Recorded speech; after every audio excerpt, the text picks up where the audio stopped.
Welcome into a new episode of Panthers on Tap. Curtis Rauen joined by Bryson Karbley. Got a really big show tonight, some big announcements that you probably have already seen on Twitter. But let's start first. Bryson, how you doing tonight? Wonderful. Just celebrated my wife's 29th birthday. Went and got some steak dinner and, had a couple drinks and excited to continue the drinking and talking football now. What do you got drinking tonight? What are you drinking on? Yeah, I picked up something out of the ordinary for me. It's a lager beer, so that's not out of the ordinary, but it's a beer from Germany, and it's from the oldest monastery brewery of the world. And I'm thankful for you guys to explain to me what that means. And apparently monks made it, so that's pretty cool. Hey, I'm got something different tonight. I was dabbling with a couple ones that I've been sitting in the fridge, but I jumped on the Oktoberfest train early. Samuel Adams. I'm into the fall beers already. I know it's probably a little premature, but you can never turn down one of those. So that's what I got brewing tonight.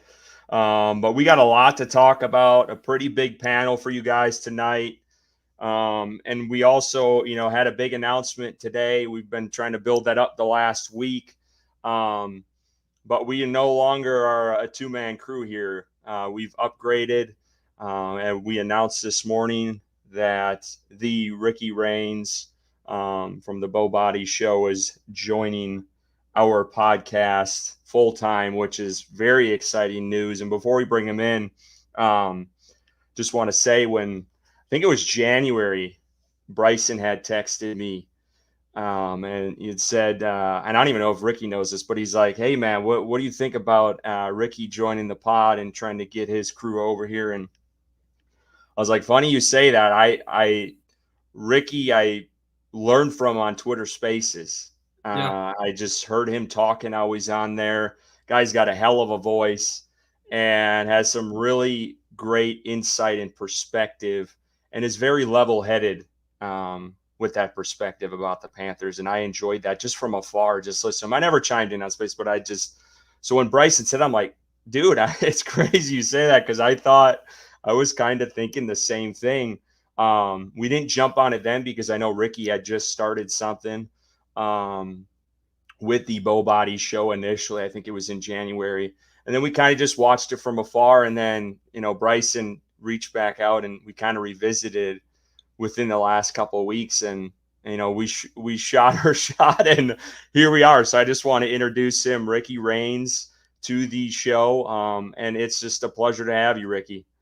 Man, I'm super excited. And so the three of us have been talking for the past, week or so about all of this stuff and trying to keep it under wraps. I'm glad that I can finally tell everybody how excited I am, because my wife is sick and tired of hearing me talk about Panthers on Tap. Like, she's just like, look, can you please just tell other people? Like, just for my sake, start telling people. But I'm a fan of you guys. I was a fan of this show before I was even considered to come on. I've been on as a guest before. Always nothing but respect and admiration for you guys. And now, look, I'm ready to turn this thing up, right? Let's have some beers. Let's talk Panthers football. We've got 53-man roster. We got a lot of fun stuff, man. Thank you very much for the invitation to come on here and be a part of this crew. I hope I don't let you guys down. No way. Like Curtis said, man, it's been in the works for a while, and I'm glad that we finally mustered up the courage to reach out to you, because we were like, well, what if he says no and things kind of get awkward? And I was like, either way, I'm going to love him. So let's just reach out and see what he says. And we're as blessed to have you as you feel joining us, man.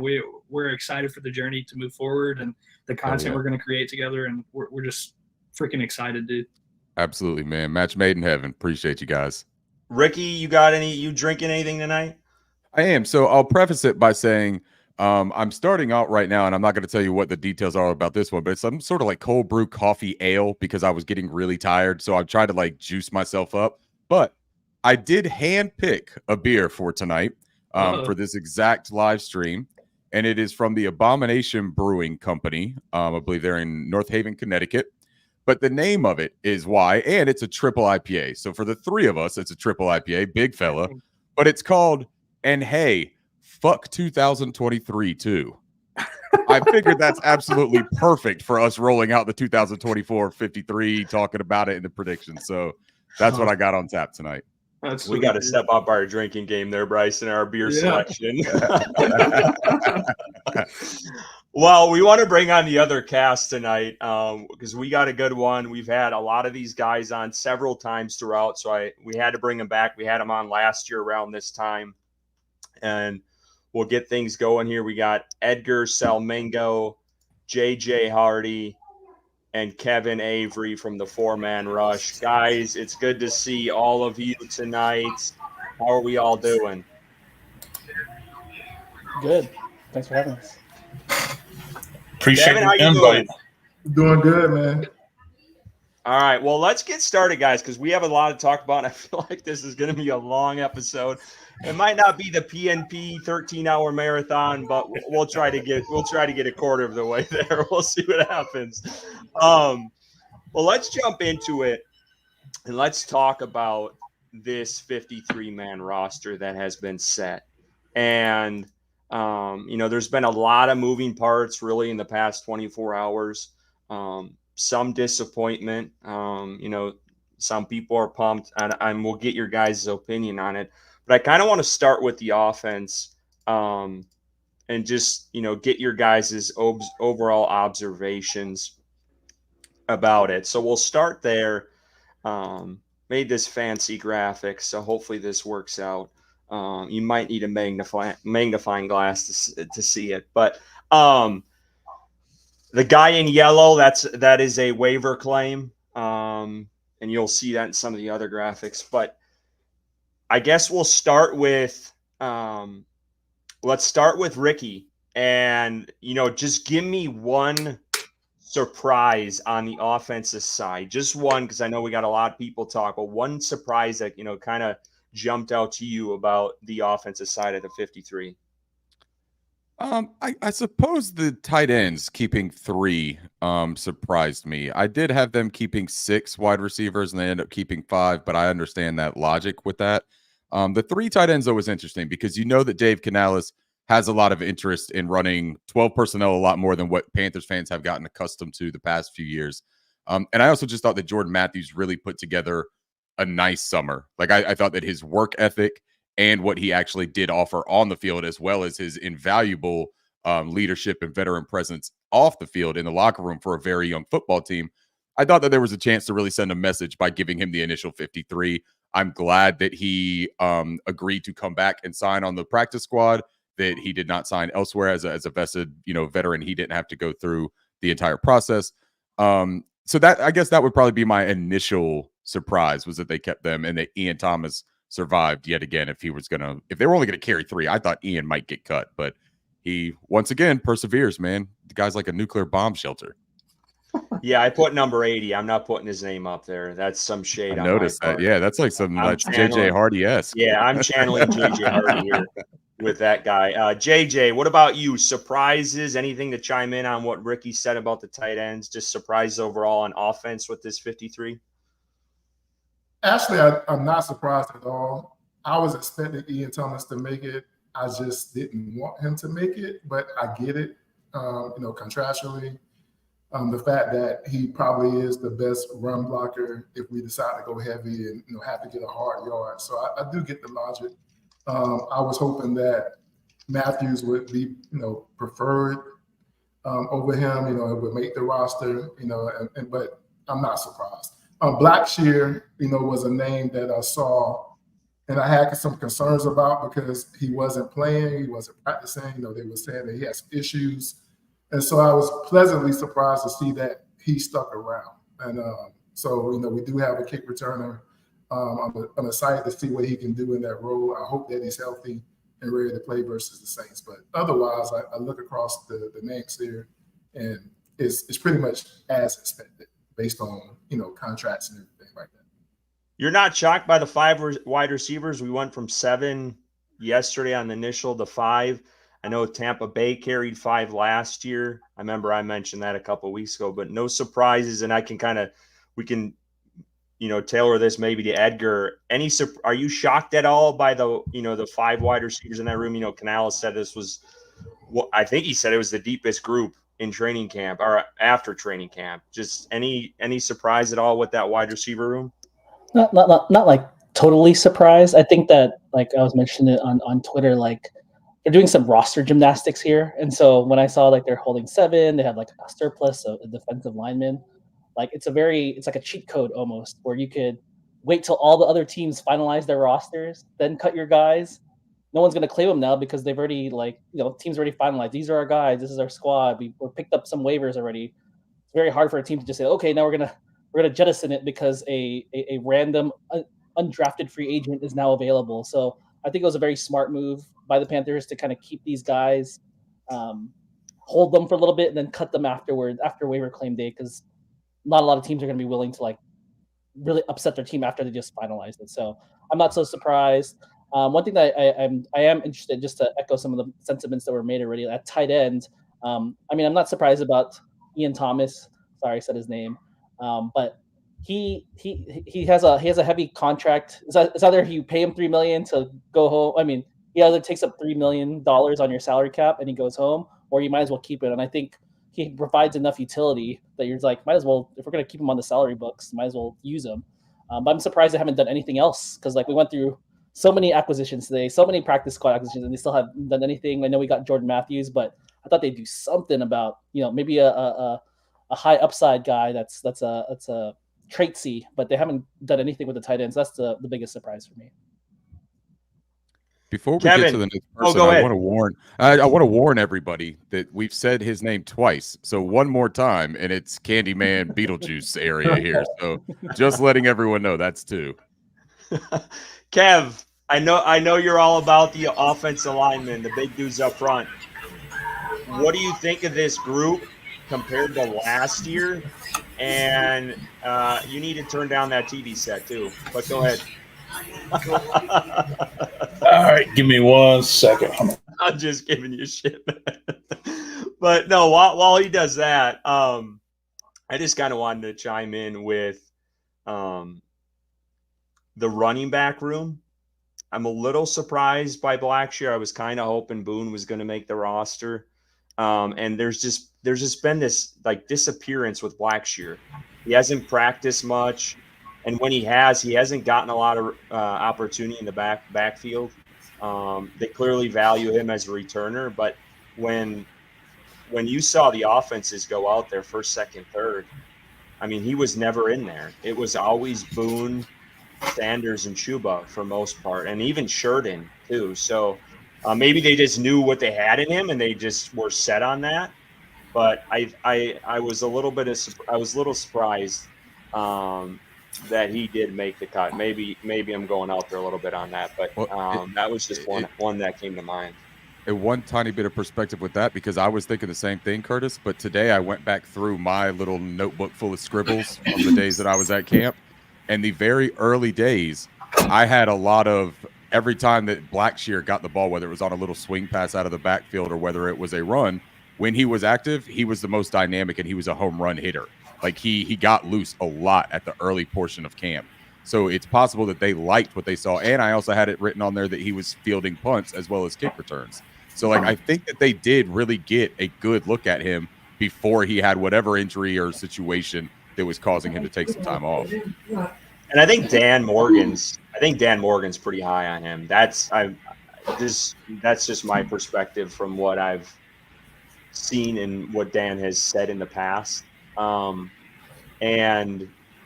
Blackshear, like you said, I agree. I mean, when I was at practices, he was fielding punts and kicks. That was like his sole thing. I guess maybe I didn't make it to some of those earlier practices where he was getting some touches. But Kevin, what about the guys up front?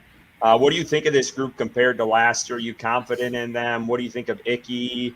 Yosh is coming back. He was activated finally. What do you think of that room? I definitely think that this is an improved offensive line group. As you guys know, offensive line, because it's 5 guys, does take the longest to gel and get chemistry. So it will be interesting to see. I've long been I thought we kind of dropped the ball not drafting a center in the draft. Nothing against Austin Corbett, but, with his limited experience, or lack thereof NFL experience. I believe he did do some center in college, if I'm not mistaken, but no NFL reps in a game at center. And then when we was hearing about the, early, bad snap issues with him and Bryce Young, it kind of just, gave me more PTSD than the military already gave me. But overall, I think this is a very solid group. Based on the type of plays that I saw in Buffalo, it looks like it's going to be a mix of both zone run and gap run schemes that we're going to be using. So I do like the little, again, very, very small sample off that first drive. But as far as the starters, I'm looking forward to seeing the starting five of Austin Corbett, Damian Lewis, Robert Hunt, Taylor Moton, and Aquanu.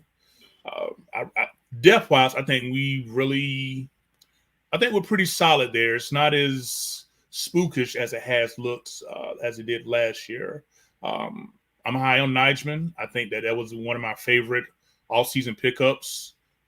His ability to play both left and right tackle. I like that about him. Zavala, I believe that he shook off some injuries, and I think that he will show that he can regain the form that he had at North Carolina State. Brady Christensen, I think that he's going to show his position flexibility. He technically they say he could play all 5 positions. So overall, I just really think this group as a whole, I definitely feel confident going to this season that they'll be able to do the type of schemes, because we're still yet to really see what it is that Canela's full offensive philosophy is. But just based on little samples, what I saw in practice, training camp, and in the game, I think this group of guys healthy will surprise a lot of people. Now, before we get to Bryson, I just want to kind of ask you guys, this can open up the floor, and maybe Bryson wants to answer this. Are you guys shocked at all just by this, the overall offense with the amount of guys they kept in that O-line room? I think it's 10. I thought it would be a little bit less because I thought there were some other spots they could have plugged in. And then also, is there any concern from any of you about Damian Lewis and him not really playing yet? I mean, he's been out for quite some time. He had some personal issues, hasn't played in a preseason game. Is there any concern at all with Damian Lewis to start the season? Yeah, I'll start. For me personally, no concern with Damian Lewis. It does sound like he was going through some pretty serious personal issues, and I think he's going to be fine week 1. Sounds like it was more of like a conditioning thing that he was held out, and they were just being smart with him. So no, I don't think the numbers or him really concern me with that room. But for me, I fell on the side of being more shocked with him only keeping 5 wide receivers. And I remember the first practice I went to, which I believe it was the first week they were doing, open practices during training camp, and I saw David Moore playing, and he had dropped, I believe it was Bryce Young that threw the ball. He had dropped like a pretty wide open touchdown on the deep pass, and I was like, man, there's no way this guy's making the roster. Like, he's just a body in camp. Canales has some familiarity with him, but I thought it was like a for sure thing. He was gone. But then like training camp proceeded, and David Moore kept making plays and made plays, in some preseason games, and the guy stuck around. And personally, I don't know if I would have kept him over other guys like TMJ or Coker or even ISM, but him and Bryce, like it's undeniable, they did have a bit of a connection going on that deep ball, and maybe Canales really liked it, and obviously he did, and that's how he stuck around. But the 5 really concern me, just depth-wise for that wide receiver room. Deontay Johnson has an injury history. Xavier Legette, we all know injuries he's faced throughout training camp, and how much time is he going to be on the field throughout, a 17-game season. I hope they're able to get Coker down the practice squad if he clears waivers, and they do that, because I really liked his upside that he brought to that room throughout, all of our episodes that we've had this offseason talking about his upside that he has. And I thought he looked spectacular in that third preseason game. Just really didn't have much opportunity with Plummer throwing him the ball for the first 2 weeks. And I think Coker's going to be a good player in this league for a while. So I was pretty shocked with the 5 wide receivers. I could potentially see them making another move to add one to that room before the season starts. But, if they roll with 5, then I got to trust the process, man. Be like the Philadelphia 76ers, and maybe we get a Joel Embiid. I don't know. Yeah, I apologize. I spelled Ikwanu's name wrong, so I'm going to hell for that. I don't know why no one said anything, so I appreciate you guys for that. Show of hands. You don't have to chime in. I just want to see show of hands, because I know Bryson was a big Coker guy. Show of hands. Who thought Coker was going to make this squad? Okay. Yeah, Coker, I don't know. He just, and I tweeted this out today, he reminded me of the Derek Wright of last year, where he made the initial 53, and then I think like 2 days later got cut. And I remember I was stoked when Derek Wright made, because Derek Wright had a little bit of connection with Bryce Young, and I don't think Coker has really had that this off season. I don't think he's had really any opportunities much with Bryce in training camp. It was always with Plummer or Andy Dalton, even if that, I don't even know. From the time I was there, Andy Dalton was hurt, so it was hard to say. But Derek Wright had established that connection pretty early with Bryce, and then made the 53 and then gets cut.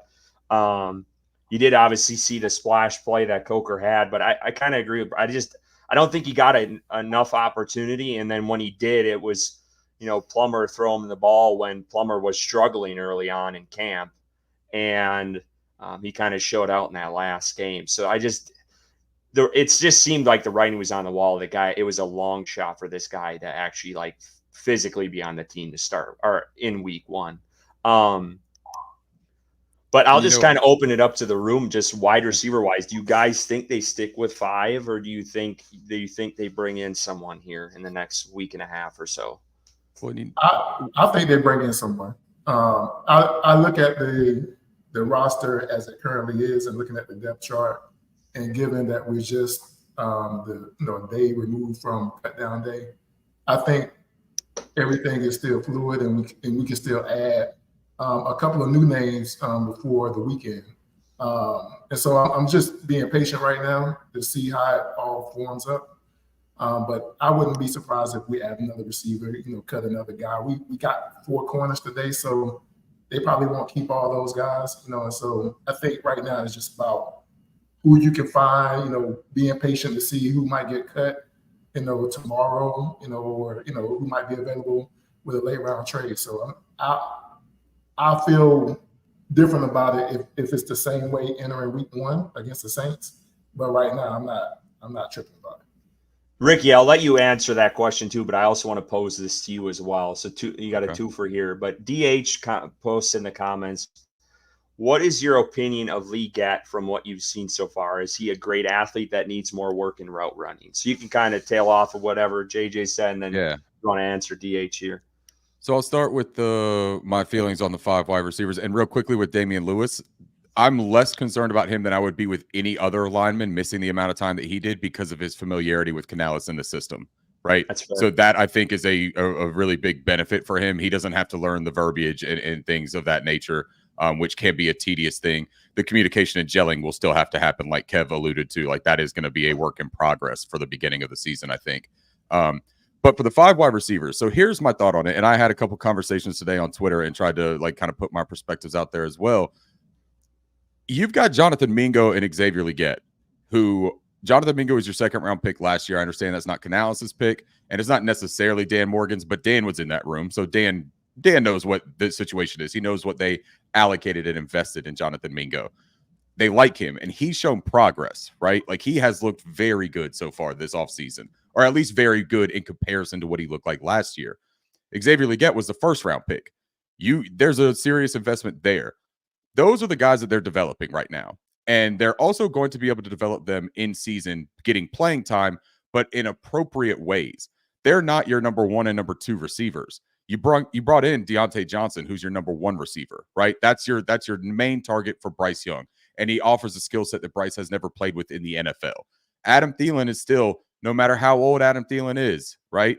He still has the best hands on this team.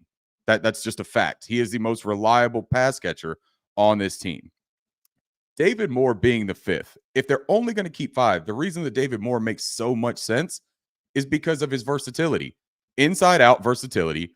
He has more NFL production than any of our wide receiver 5s last year combined. Like, more touchdowns. 14 touchdowns he has in his 5 years of playing NFL compared to all of the other guys that made up our wide receiver 5 last year. So if you have, and we talked about Xavier Legette's injuries, right? If Xavier misses a game, David Moore comes in and he can play. Or if Xavier gets hurt in game, he can play. And you're not asking it to be ISM, who has not proven anything at the wide receiver position. ISM is a dynamic punt returner, man. I wish he was still on the roster for that, to be completely honest. But we're not in a position, and Canales said it himself, we're not in that luxurious position where we can keep specialists. This team needs performers and contributors at their core positions and special teams. David Moore is a gunner. He's a kick returner and a punt returner. He can do those things. You don't necessarily want him, but Mike Boone is still on the practice squad. That dude had a return kick in camp for a touchdown in the new format. And he's going to be elevated. He won't just be on the practice squad. I believe that he'll play on some Sundays. They really liked him. Raheem Blackshear is kick returner. And Raheem Blackshear can punt return. He struggled a little bit last year with fielding them. He would let it bounce to him because he wasn't all the way comfortable. If he's working hard at it, man, that's a dynamic player too. We've always wanted him to get more opportunities because of that. So that 5 makes a whole lot of sense to me if they're going to keep 5. I don't know if they make another move or not. As far as my opinion on Xavier Legette, I haven't seen a whole lot of him. Not in like real-time action. So it's hard to get a real read. But as far as needs more work in the route running, the thing I will say about him, he looks like he's already put in a ton of work with the route running. It is already better and improved from the tape that you can watch of him at South Carolina. He is a much more fluid-looking athlete right now. In and out of his breaks, his release package, which was something that everyone criticized him for, his release package looked like it had been expanded already by working with the wide receiver coach that he's been working with. I believe his name is, was it Delphonte Diamond? Is that right? Yeah, so he's put in the work, man. And that's something you'll never question with Xavier Legette is his work ethic. So I'm confident in his abilities. But as far as what I've seen, I mean, it's a very small sample size so far. Anyone else on the wide receivers or anything on this offensive side of the ball that jumped out, scratching your head about? Kevin, Edgar, anything? Nope, covered it all. Kevin? As far as jumping out, for me, I really think that the 5, going with 5, because ever since I've known the Panthers, been following the Panthers, we always usually kept 6 for the most part. So one with the 5, I really think that this goes back to Canales' commitment from day one of how much he loves the tight ends. So I'm definitely looking forward to seeing more 12 personnel, 22 personnel. Hell, I would love to see 13 personnel. I'm definitely a guy that loves multiple tight end sets. And, I just really think that, with the health of the wide receivers, that these 5 are able to stay healthy. I think that this is just a nice mix of the type of balance that that Canales has pretty much been telling us from day one. And Ricky, this is just for you. I'm gonna say Ian Thomas for the 3rd time. So, oh man, hey, y'all keep an eye on behind me, man. If y'all see something coming, y'all got to tell me, please. And Kevin just got muted, so that's what happens when you mention it. I'm just kidding, Kevin. I am. You're good. You're good. Hey, nah. I mean, I get the frustration. I mean, when he got that extension, it seemed like it was in his contract to start getting them tight end screens and things like that. But you know what? Will of the who runs the 4-Man Rush Twitter page, he made a good point today. He was like, fans can say what they want about Ian Thomas, but you have to look at the coaching staff and look at the players who played tight end since he's been there. Why haven't they brought in the talent to make him expendable? Why hasn't there been a tight end with better run blocking skills that can, take him out? Or why a tight end who may be a better receiver, can't get that man up out the paint. At the end of the day, he's been through four coaching styles: Rivera, Rue, Reich, and now here with Canales. So say what you want, good, bad, or indifferent. He's one of the rare players that seems like he's going to finish out his second contract with the Panthers. When the last time we can say that, about a player? So like I said, as long as you're wearing our colors, you're going to have my support, even if I'm not really a big fan of yours. And I just think that I'm just, like I said, I really want to see, I'm really going to track the personnel usage during, the game as far as tight ends, wide receivers, and it looks like we're pretty much going to be one back. I don't think we got a fullback on the roster, even though Tommy Tremble can play fullback or H-back. I'm old school 21. I like power I and running out the I a lot. That's just me. But yeah, I'm just curious to see, the personnel usage based on how this roster is constructed. I got a question about Bryce Young because honestly, I'm shocked. I think we're 30 minutes in and haven't mentioned him once. So kudos to every one of us because that never happens, to be totally honest with you. But I would just want to pose this because we're talking about tight ends. How did Jordan Matthews not make this roster? I mean, I'll pose that. Maybe I'll start with Edgar because we haven't heard from him in a bit. I thought that guy did everything he could to make this squad. And he's sitting, I believe, on the practice squad right now. I thought he showed out. I thought he played well. It obviously came to light, too, in the preseason game. In a lot of the preseason games, he got tons of targets. And I thought his development in that as a tight end, transitioning from a wideout, I thought it boded well for him. I mean, for me, I just think it was smart roster management. I mean, remember, Jordan Matthews had bounced around some teams. Nobody wanted him. And so, I just figure in the back of their minds, they're like, we're better off keeping, like I said, guys like Jalen Coker or Jaden Peavy or some of these guys. Let's hold on to them. Let's let a guy like Jordan Matthews go because no one's gonna sign him. And Jordan Matthews, he sounds like a loyal guy. I don't think he wanted to go sign with another team. He knows where his standing is with the team, and so I think he was just a smart chess piece that the Panthers are like, oh, I could sneak some guys in the practice squad. I'll drop a Jordan Matthews. He's not going anywhere. He's in the back pocket. Sign him on the practice squad. New this year, they don't have protections. So technically anybody can sign Jordan Matthews to their 53-man roster when he's on the practice squad. But I just have a feeling that they know that no one's going to want, an older wide receiver tight end, and they can kind of stash him on the practice squad and kind of keep him there. But I don't think it's because they don't like him or they thought anything less of him during the preseason. I just think that it's like roster management. But that's a fair point. But isn't he past the 4-year mark, so no one can wait? He has to sign with the team. Isn't that what it is, if I understand that correctly? Correct. So I think that they just maybe, there's a mutual conversation. It's I don't want to go anywhere. I want to be gotcha. Especially for guys who bounced around. They're I don't want to go find another place. I don't know what my standing is going to be. I don't know if they're going to keep me or he knows very well. I think we all know Dave Canales is an amazing communicator. So I wouldn't be surprised if they had a conversation or I feel solid about my standing here. I know how this team feels about me. I'm not going to go anywhere, and wink, wink, nudge, nudge. I'm not going anywhere. So I think that's I wouldn't be surprised at a conversation hey, Jordan Matthews, we want to keep you, but we're worried about losing younger guys. Would you mind if we, put you to the side for just a day? We're going to sign you. We're going to keep you, and we're all good. And I'm pretty sure, they're both very decent human beings. And they said yeah, let's do that. And correct me if I'm wrong, Edgar, but that was the process of being waived, right? He would have to want to go somewhere else, but if he's on the practice squad, any team can sign him to their 53-man roster, even if he didn't want to go necessarily. Is that correct?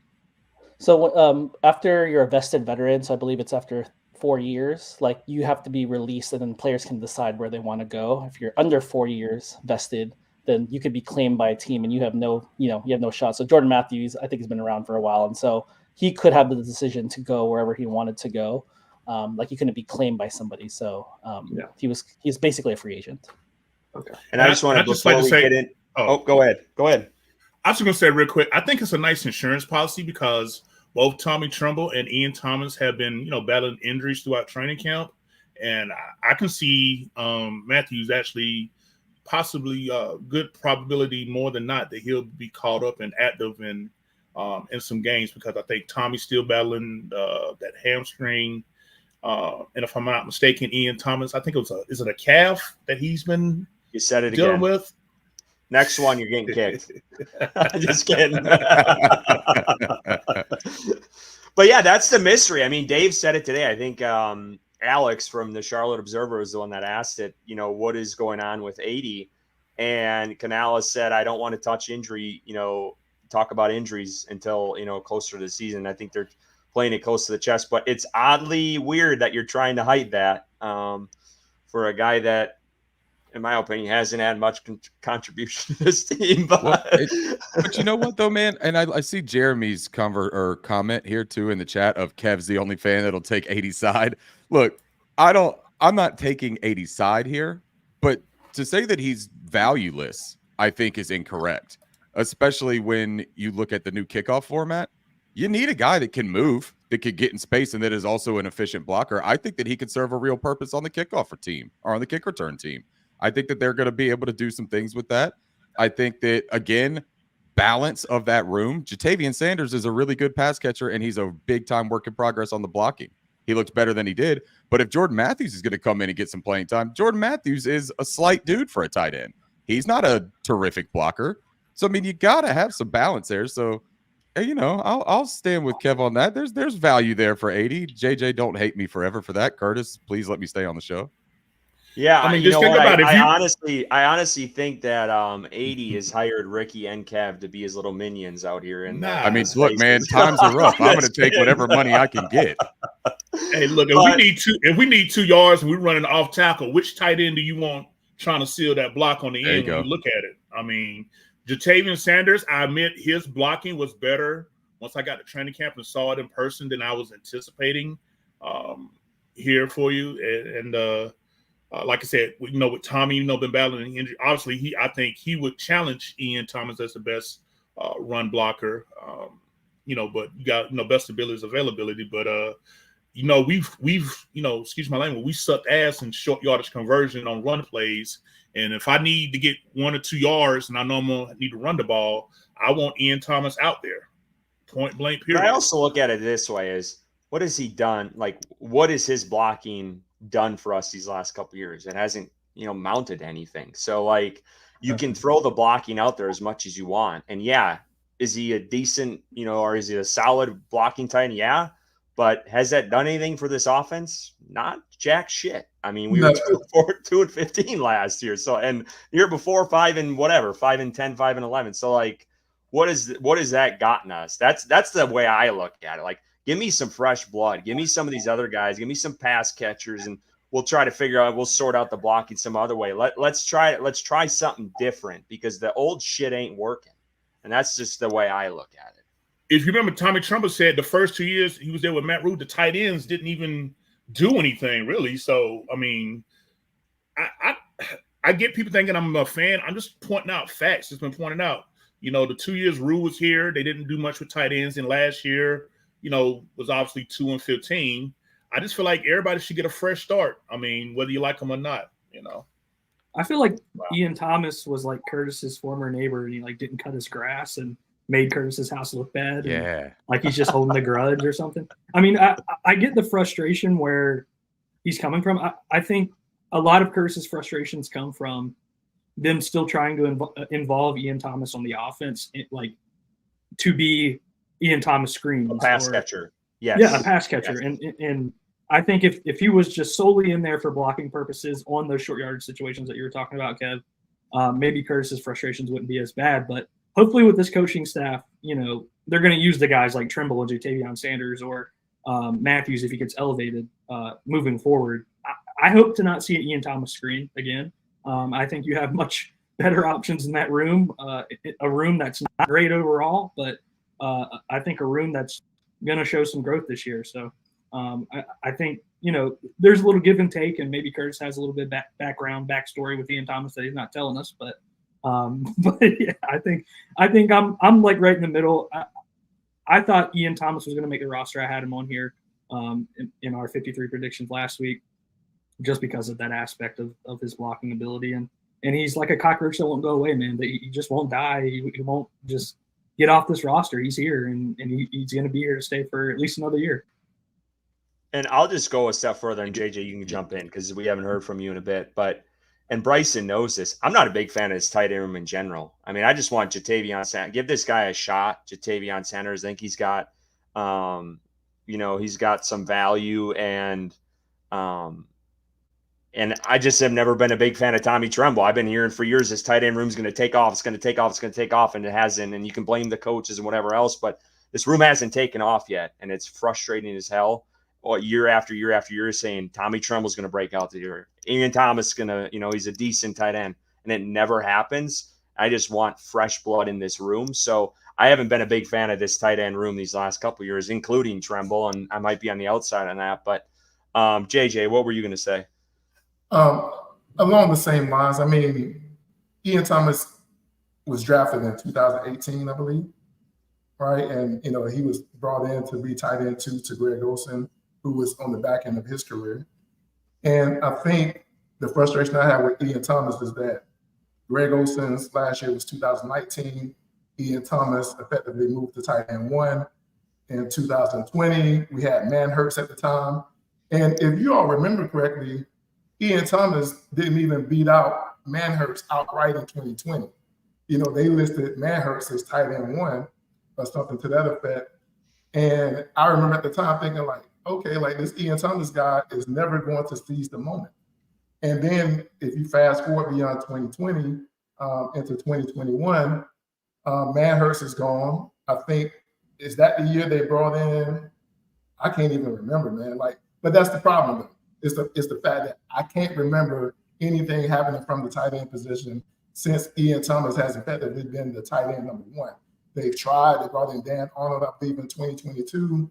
They drafted Tommy Tremble, and he still hasn't taken over that position. And then they gave him that contract, and I think that contract added to the frustration because it was like, okay, you paid him, and I remember McAdoo saying how good he was as a tight end, but it just never showed up. I think he had that one big splash catch from Sam Darnold, probably Sam Darnold's best throw of his career against Minnesota or somebody. But it just never consistently showed up. And I think like you, Curtis, I believe that he's just like remnants of something that hasn't worked for years. And like every other skilled player on the Panthers roster is a new player. The offensive line besides Taylor Moton is a new guy, right? And Ian Thomas is the only thing that remains from all that bad football. And so, and I'm sorry for saying Ian Thomas. I'm just, it's just frustrating. I know, I'm sorry, 80. It's just frustrating seeing us try to go out there and play football with some of the same old pieces that haven't proven to work in the past. And I know a lot of people in Carolina fall in love with some of these guys because we get used to seeing them year over year. But I'm tired of that attitude too. Like, it's time to get these guys up out of here. And I'm actually happy. I don't know how the season's going to go. I'm pretty optimistic, cautiously optimistic. But the thing I'm happy about is that when I look across like this depth chart, for the most part, it's just a lot of fresh blood. And I'm eager to see what they might do compared to all the guys that we had in the past who we didn't win with. So Ian Thomas is 80 is just another example of one of those guys who I'm ready to move on from so we can get somebody else in that place. And hey, we might find another tight end who can block. Let's try one of those guys. He's not the only guy in the NFL who plays tight end who can block. But most of those guys on every other team is like tight end 2, 3, or whatever. Ian Thomas, I think our fear is that he might have to be tight end 1. And I just want to say one more thing on this point, and we can kind of move on because we've been harping on this, and we appreciate. We got 600 people already. I think this is the earliest we ever hit 600. So we appreciate every one of you. If you're not watching on YouTube, I'm going to shamelessly plug us. Go subscribe to our YouTube channel. It's Panthers on Tap. We appreciate it. Hit us up in the comments. Jeremy Riddle's, running the books on us here in the chat. I appreciate it. But just one more point on Ian Thomas. And I'll just hammer this home quickly is I'd rather see Jatavion Sanders out there making mistakes. And he did. You watched the QB school. He pointed out one. There was he had it looked like a corner route in the end zone where he kind of just like, I don't know if he tripped over his own feet or didn't know where he was going. But if you've watched the QB school, it's a great, I'll plug them as well. But he had a route where he made a mistake on in the red zone. But I'd rather see those mistakes from him than see an Ian Thomas out there. I want new blood. I want fresh blood on this team. And whether you want to admit it or not, we're in a rebuild. It is what it is. Don't be naive to it, and let's just see some of these young guys go out there. And maybe this kind of, plays to the point that, JJ's been pushing really on Twitter, and, he's been the lead man on this is, 19 and Adam Thielen, and where is his value in this? I think Ricky has some, I know Ricky has kind of chimed in this as well about Thielen, and that is kind of where I draw the line, because I do think Thielen adds some value to Bryce Young. But I can see that argument as well, even in that group of, let's get some of these young guys in there. Could a Coker, or could some of these younger wideouts maybe provide something there, and a younger and cheaper option. But I think Thielen wise, and that's a whole nother conversation, I think there's money tied up there where it would hurt you a little bit if you would end up straight out cutting him over trade. But that's a whole nother conversation we could get into if you guys really want to. And fuck it, why not? Let's talk about Thielen for a second. Where do you guys stand at? Because I know where me and Bryson are on it. But Edgar or Kevin, where do you guys lie with Adam Thielen in this wide receiver room? I think he's fine. He's also another salary crunch guy where it's like you can't trade him, you can't release him. Like, you're kind of stuck with the salary. Next year they have some flexibility if they want to get rid of him, but he provides utility. But looking at the behind the scenes, camp confidential stuff, like he's a good guy for the locker room. He's a captain for those wideouts, those young wideouts. And so I know a lot of people are down on him. I know I've been down on him in terms of the timeline, his timeline versus the Panthers timeline, but they're kind of stuck with each other with this contract. And I do think that, I know one of the things that they saw, or that they pointed out on the QB school, was that there was a route where Mingo and Adam Thielen were supposed to be on the one side, but he said that Adam Thielen was so slow that Mingo, was hit by his own defender because Adam Thielen didn't run far enough or fast enough to get the defender off him, right? And JJ's so chomping at the bit. I would just like the way you said you wanted to see Jatavian Sanders out there. I would like to see the younger blood, like a Liget, like a Mingo, like a Coker. I like to see those guys make mistakes and to develop. And then Adam Thielen, he sounds like he was a diva in the Vikings. He's been kind of diva-ish in terms of play calls and his play time, and he thinks he's a wide receiver one. So that stuff rubs me the wrong way. But just the way his contract is, we're kind of stuck with him. Kev, what about you? Thielen, where are you at with him? I'm a fan of Thielen. I'm gonna throw a stat for you guys and might shock y'all. Oh boy, here we go. So with Adam Thielen last year with the Panthers, his catch rate was 75.2%. That is the best by a Carolina Panther wide receiver since 2013 Steve Smith. So, say what you want about his age. It's something about having that old man that is reliable in the clutch, that's not going to get the sweaty hands, sweaty palms when the game is on the line. I think he only had one, if not two drops last year. It's something to be said about sure hands, and I get the wanting the young blood out there, but it's always that old head, old school guy that just comes through clutch. The stat sheet might not always support it, but when you go back and look at, man, what was the big play that kept that drive alive? It's a guy like Thielen, coming up with that catch on 3rd and 9, on a, up and out route, So I'm cool with a veteran presence that when times are route that, all the young talent that everybody want to force out there may not be ready for.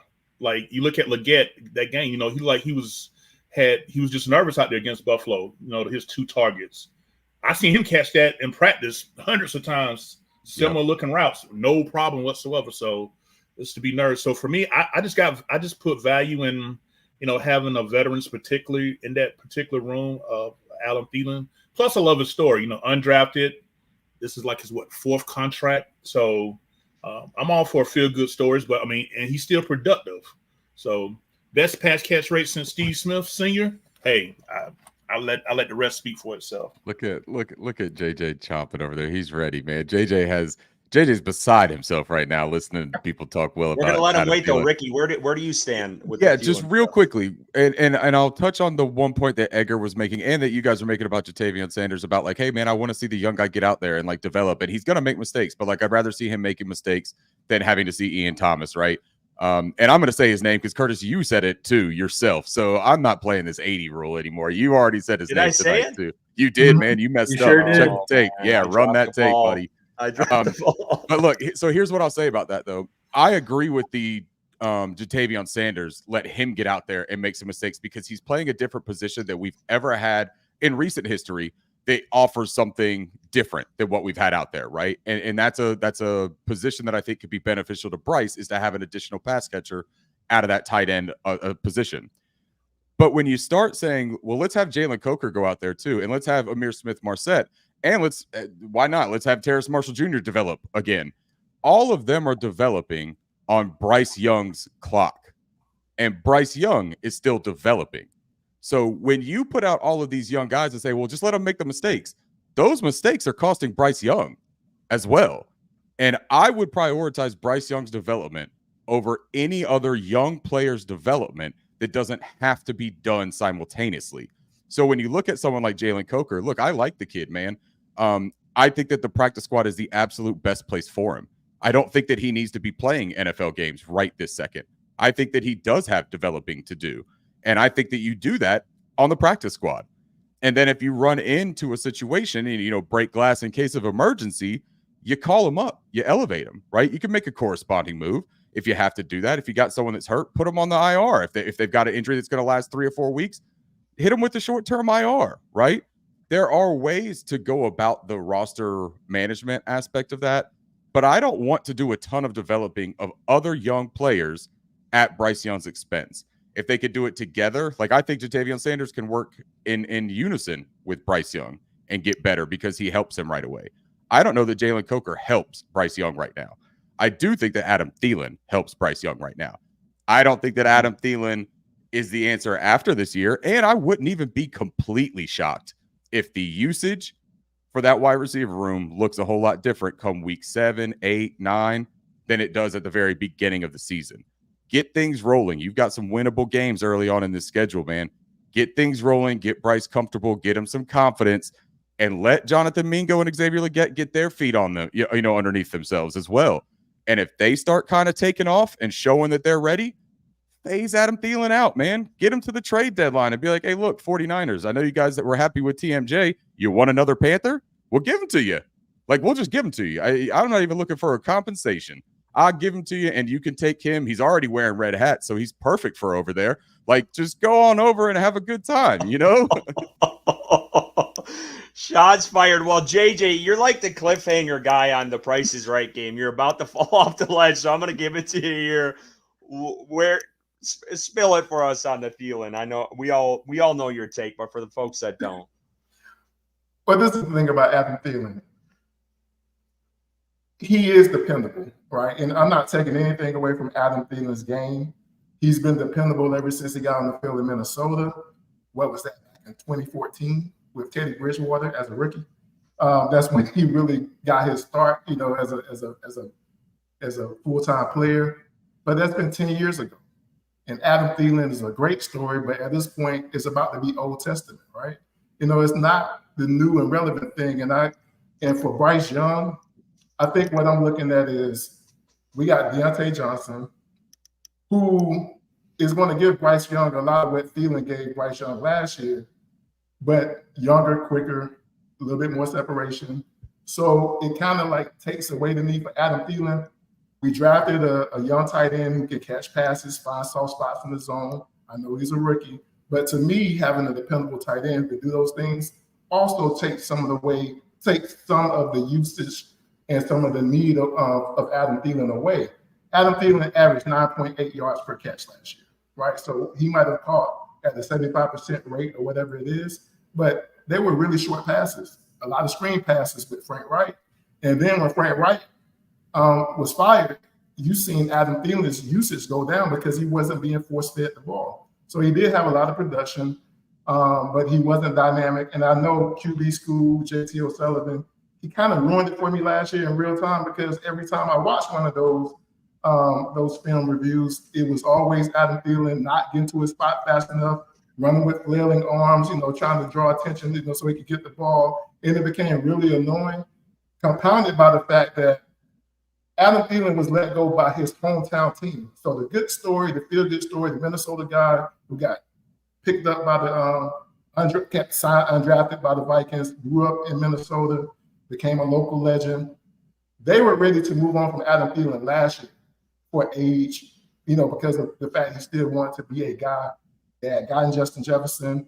After they let him walk, they picked up Jordan Addison. They got younger. And I think their wide receiver room is a lot more dynamic now, because they got a lot of young guys getting a lot of reps, and they got those reps last year in the NFL season. I think they're going to be ready to go this season with Justin Jefferson leading that room, but Addison and those other guys are going to be able to come back and take that experience and grow from it. What's going to frustrate me this year is, and this was before the cut, but you have Deontay Johnson now.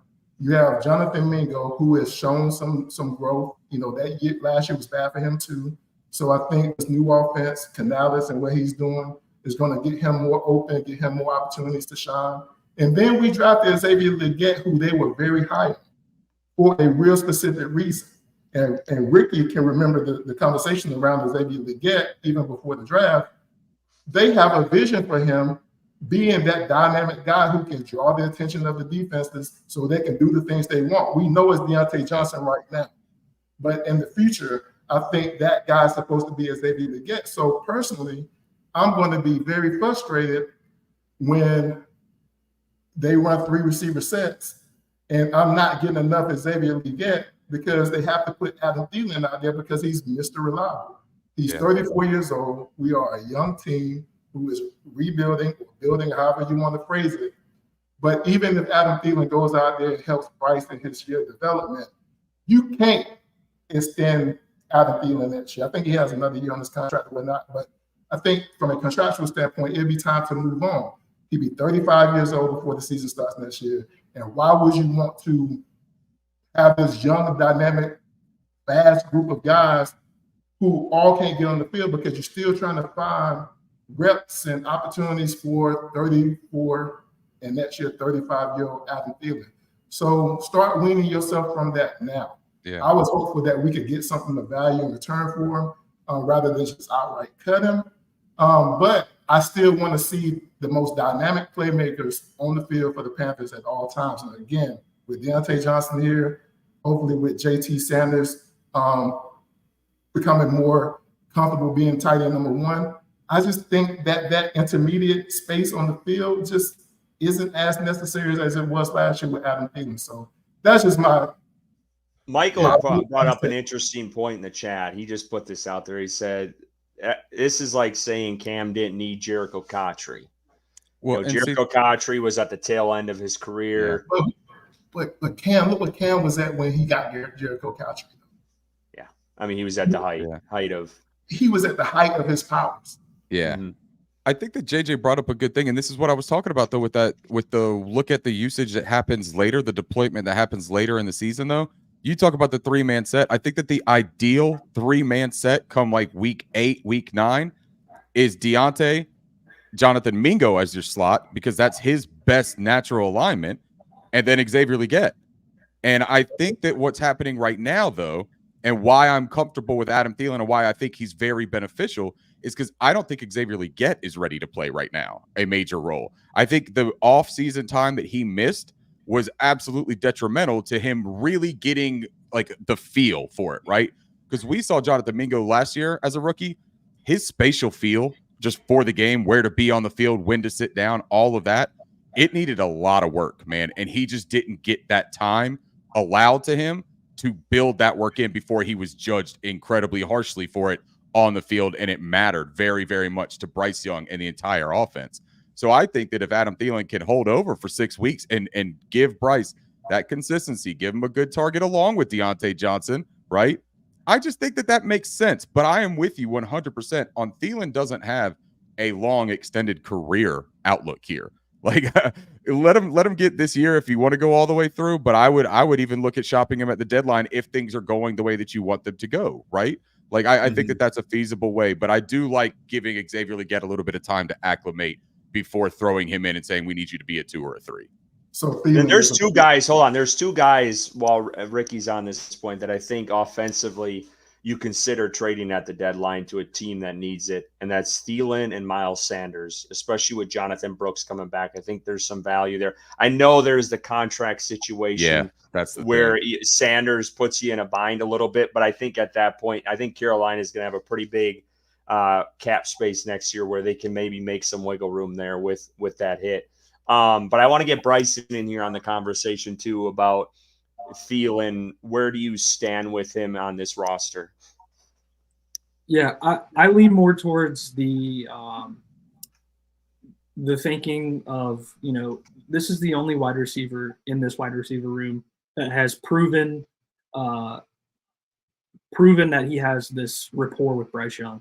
Everybody else is a question mark. I mean, we saw Deontay Johnson in training camp that looked like rapport, right? We haven't seen it in an actual game. Jonathan Mingo last year, we know his struggles, but I'm a huge Jonathan Mingo supporter. I think he's going to be a really good receiver for this team moving forward.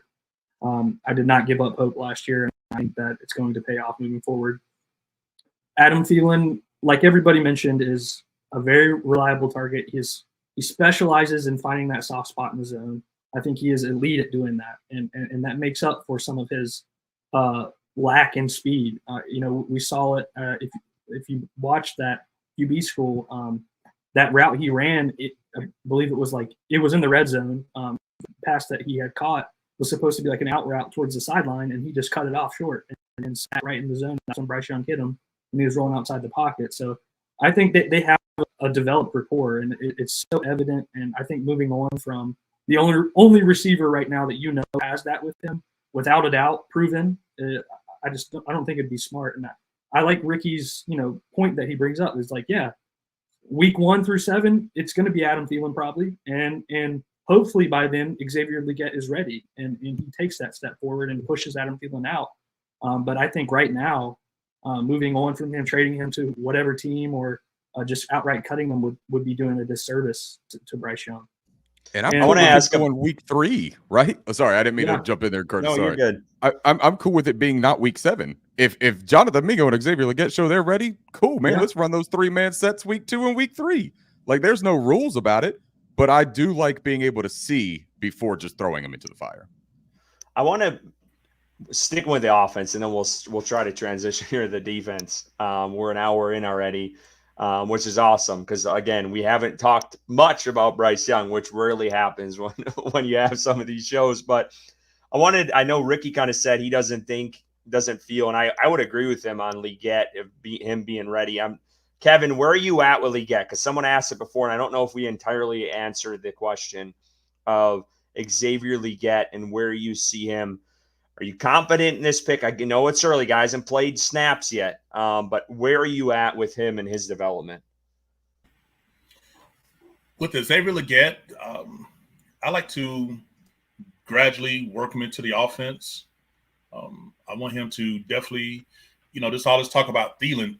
If you want Thielen out of there, then go take his reps, but I'm practicing during the week. Earn the reps. The fact that we think because of draft status that it should be automatically given.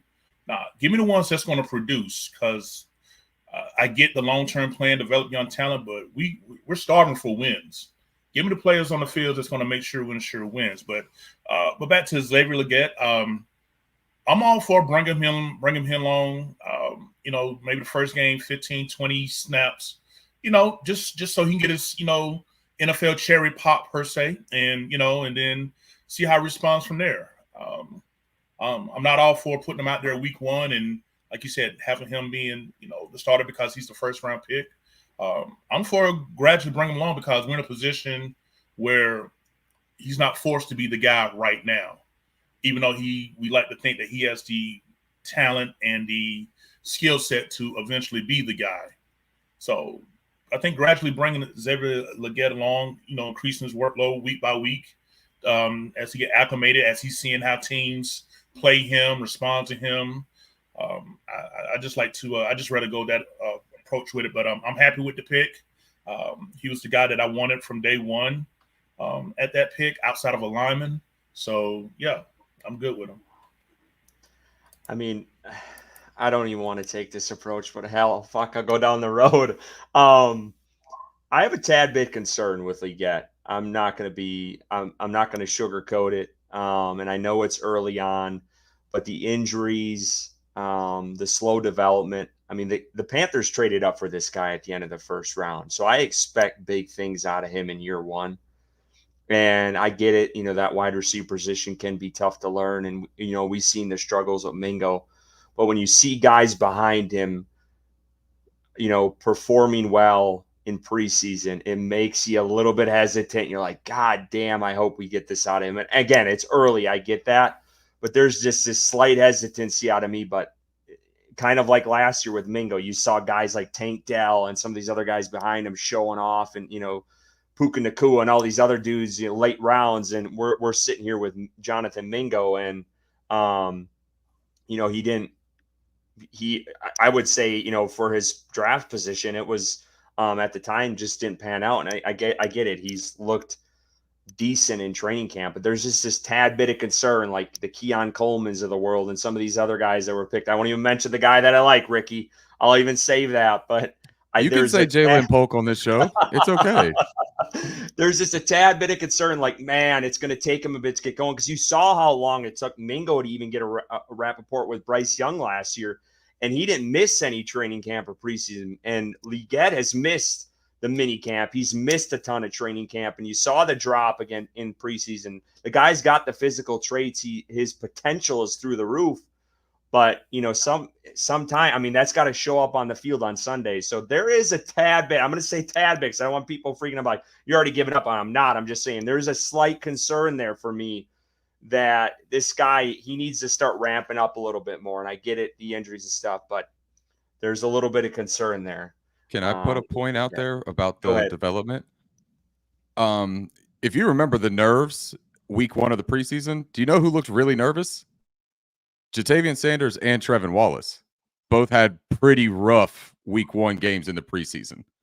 Both of them looked very nervous and made mental mistakes and looked like they were seeing the bright lights for the very first time. By week 3 of the preseason, not even playing real snaps in the NFL, but just more practice time, look at our reactions right now to Trevin Wallace and Jatavian Sanders. Fair. We're like, that's our future linebacker, and that's our star tight end. And it took 2 weeks after being worried about them week 1 in the preseason.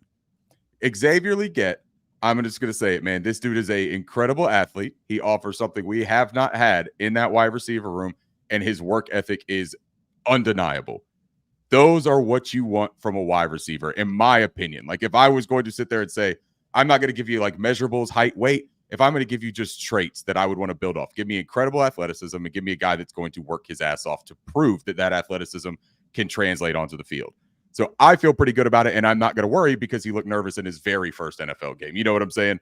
I'm not, Curtis, I'm not like shaming you on that, but like I've seen a lot of people saying that, right? Like, and not everyone is going to look like Jalen Polk out there, where he's just a world beater and looks like the greatest wide receiver in the history of the league. But eventually Xavier Leggett will be right there with Polk wearing the gold jacket.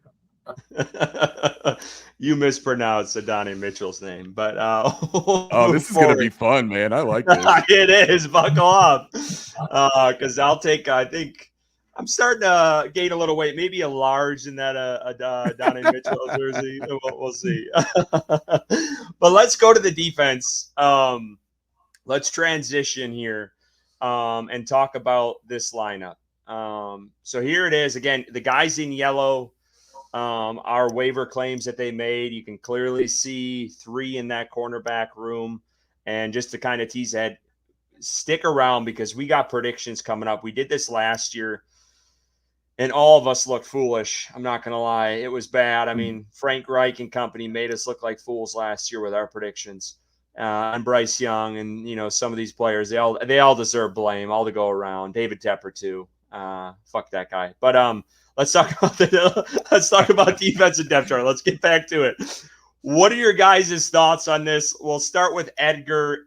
Biggest surprise from this depth chart here? I mean, not a surprise, more like a pleasant surprise, is that they just said, like, we're just going to throw out this quarterback room and we're starting over. I think, like I said, based on Dave Canales' press conference today, where he's like, they're asking him, hey, are you worried about the cornerback room? He's like, not now. And it just was very blunt and honest and refreshing to be like, hey, I don't have to love my own guys all the time. Like I could call a spade and say, like, when something's like crap, I'm going to call it out. Like, I don't need to like boost anybody's confidence or not hurt anybody's feelings. Just call it what it is. And so my pleasant surprise is that, like, they just completely axed like the quarterback room what it was. Like, they got rid of everybody. If you count Mike Jackson as a new acquisition, between him and the new guys and then the people on the practice squad, like they're like, we're starting over. It's sad that we didn't do this earlier, but I mean, I get it. I forgot how many people, but one thing that was interesting to me is that Shamar Bartholomew, who's from the Jets, Dave Canales said, like, oh, like I didn't know who he was until we had a joint practice with him and a preseason game with him. So I was like, okay, like these joint practices, make a difference. But also Mike Kay said that I think there's like 3 or 4 teams who also wanted to claim Shamar Bartholomew. So I'm like, okay, now I like this guy because the league wanted him. And so I'm intrigued by that name, but just first impressions. I know there's other things we'll probably get to, but my first impressions was the quarterback room, throw it out the window and start anew. Like, I just thought that was pretty refreshing.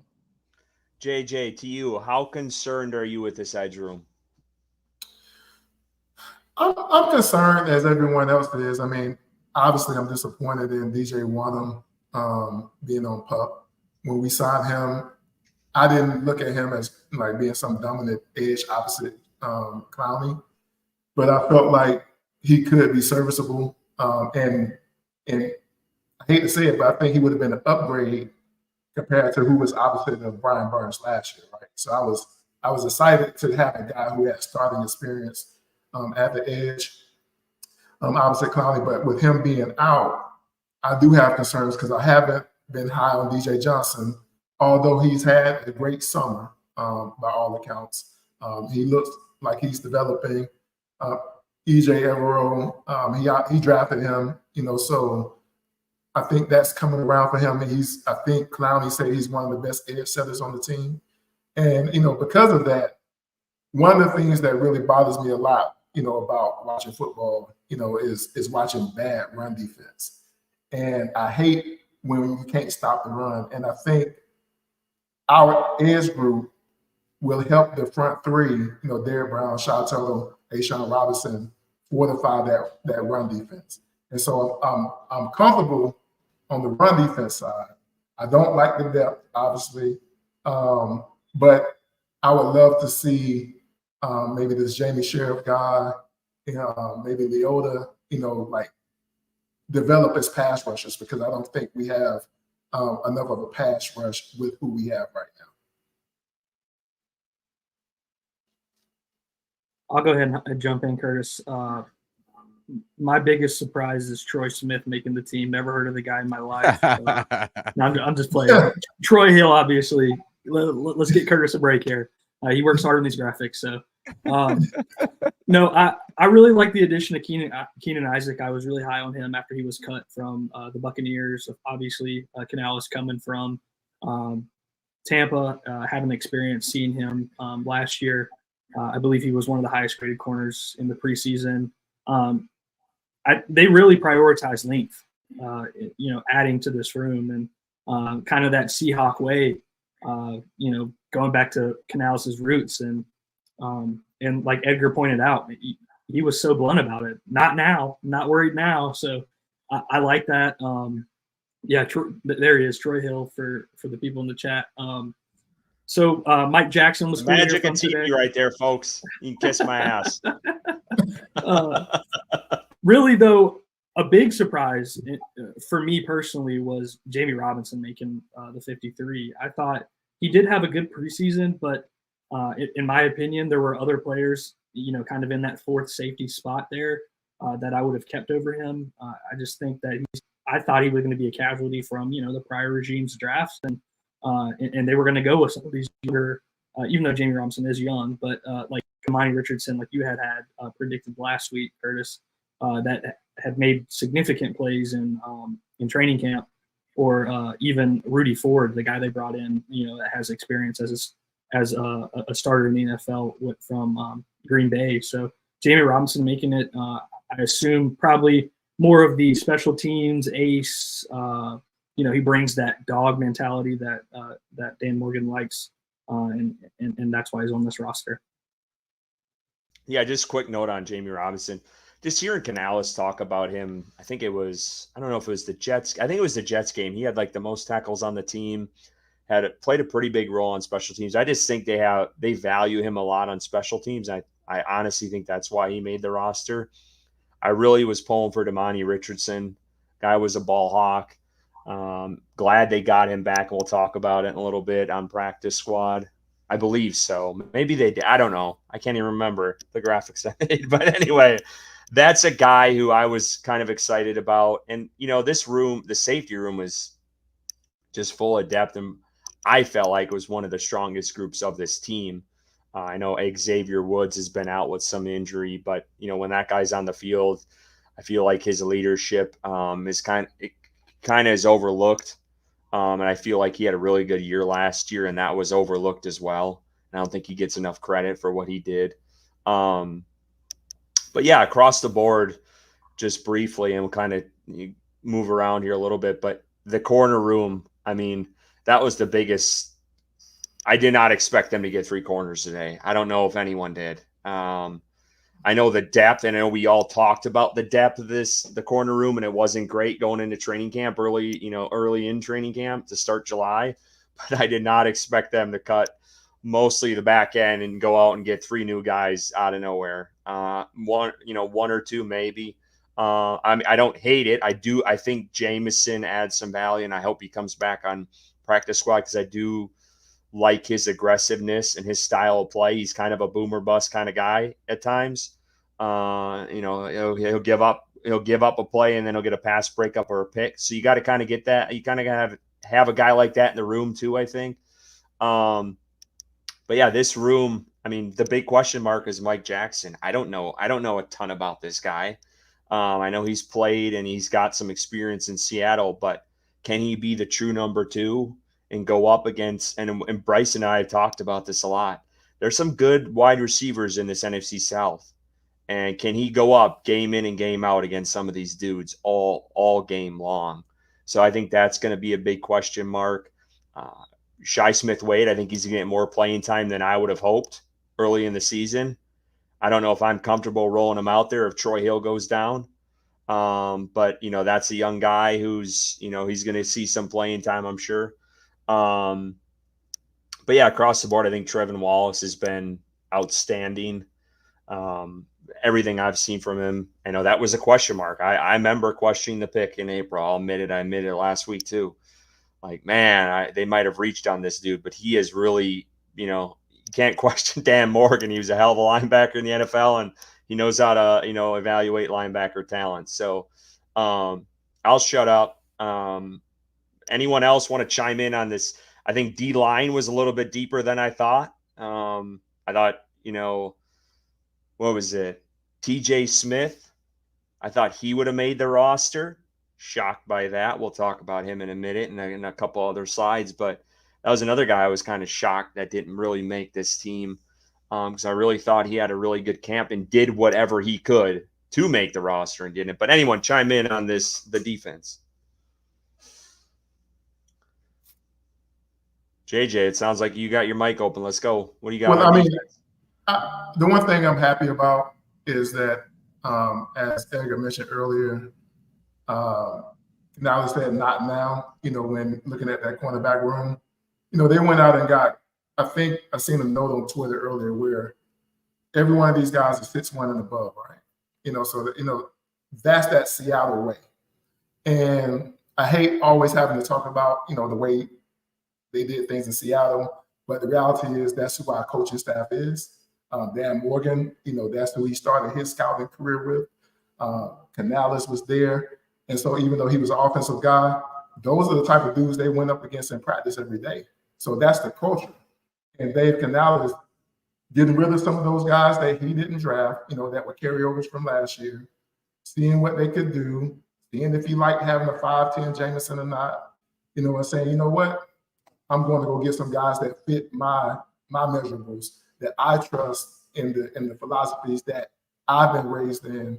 And looking at this cornerback room now, I don't know if Keenan Isaac, Tariq Castro-Fields, or Shamar Bartholomew will be on the team next week. But I know that Dave Canales is trying to go get the guys that he trusts football-wise. And now the Panthers will start looking like those guys that we would see in Seattle that were super competitive. And when I remember the Seattle, these guys aren't the Richard Shermans and those, the Legion of Boom type corners, but they still fit that philosophy. And I want to see that in Carolina. I always covered it big, long, rangy, physical cornerbacks. And J.C. Horn he was the only one that we had like that. So now we have at least 4 or 5, right? So if J.C., and I need to knock on wood, if he goes down, we have other guys who can step in and be big, long, and physical. It's to be determined how they actually play against the wide receiver talent in the NFC South. But I'm just happy that we have the type of cornerback that I like, that I've seen work in Seattle and seen work in other places too. You bring up a point about not wanting to talk so much about like what Seattle did, right? Or even Tampa, right? Like the previous stops. And I agree. I'll quote Slim Charles from The Wire, right? The thing about the old days, those are the old days, right? Like that's not what you're doing anymore. But the other beautiful part about the old days, though, is that your past is what helps shape your present and your future. That's where you learn a lot about what did and didn't work, and where you found success and where you found you needed to be better at things. So the Legion of Boom, yeah, we're not that, but they do have the same idea of what they want that secondary to be. They want it to be physical. Evero plays cover 3. There was somebody that I reposted something about. It was Keenan Isaac, and it was the guy that writes for the Pewter Report, I believe, for the Tampa Bay Buccaneers.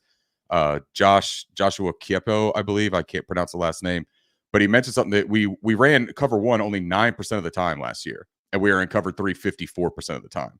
So guys that have a good understanding of zone defense and being able to play those types of schemes, that's where Evero is looking for here. And I think that Mike Jackson fits that to a T. He's also a very physical player. If you want a dog, Mike Jackson fits that. Keenan Isaac, again, I think is one of those.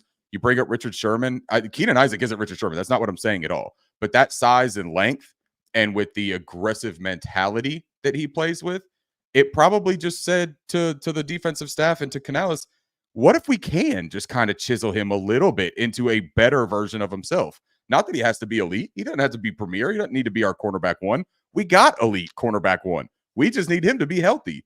But if we can get some pieces around him, right, the Brandon Browning type players, right, like that's what you're talking about. Those guys weren't elite either, but they serve their role and their purpose really well. Jamie Robinson is an interesting player to make it. It was a toss-up for me between him and Alex Cook.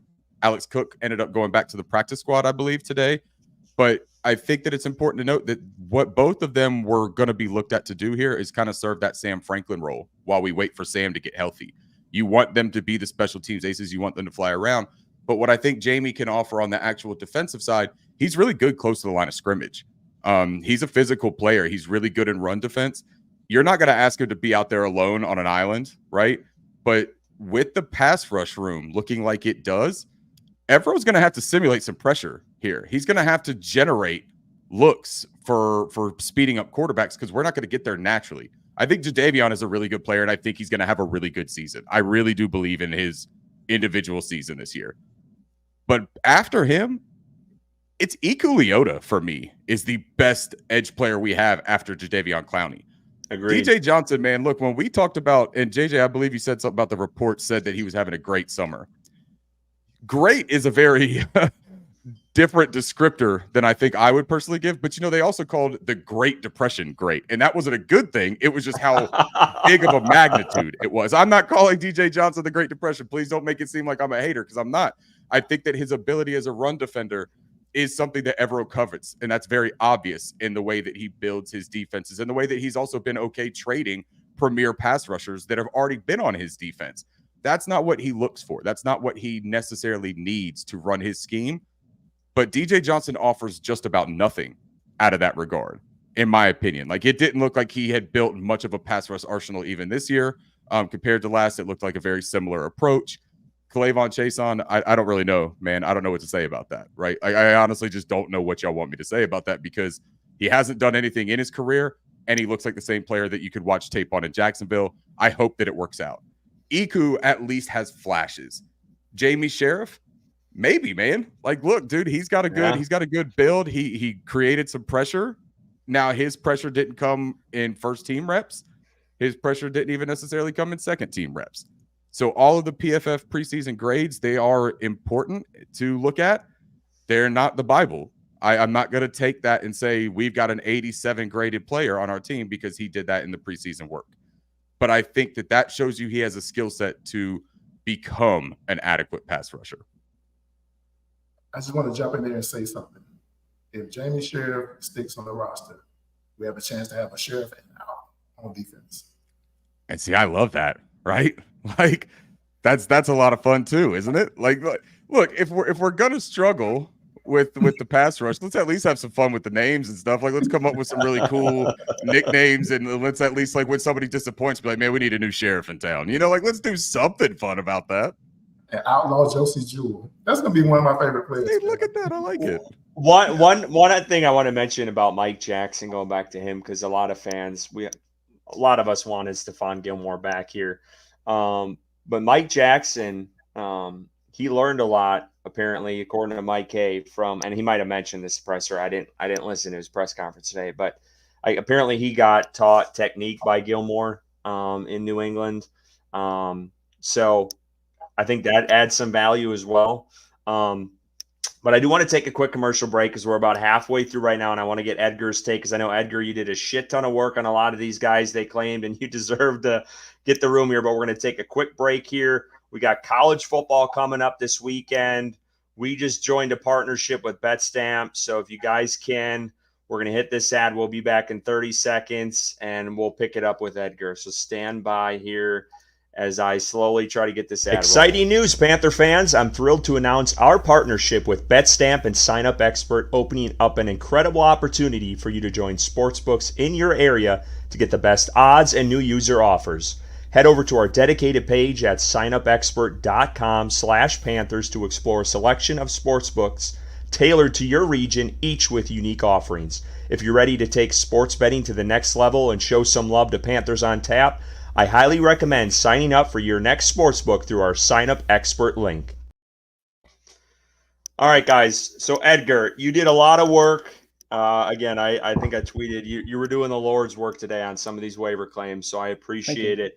But kind of give us a breakdown on some of these guys. Yeah, just talking about, we were talking about the outlaw and the sheriff. Jamie Sheriff, interesting story. Like, he was undrafted, but like literally did not get on a team.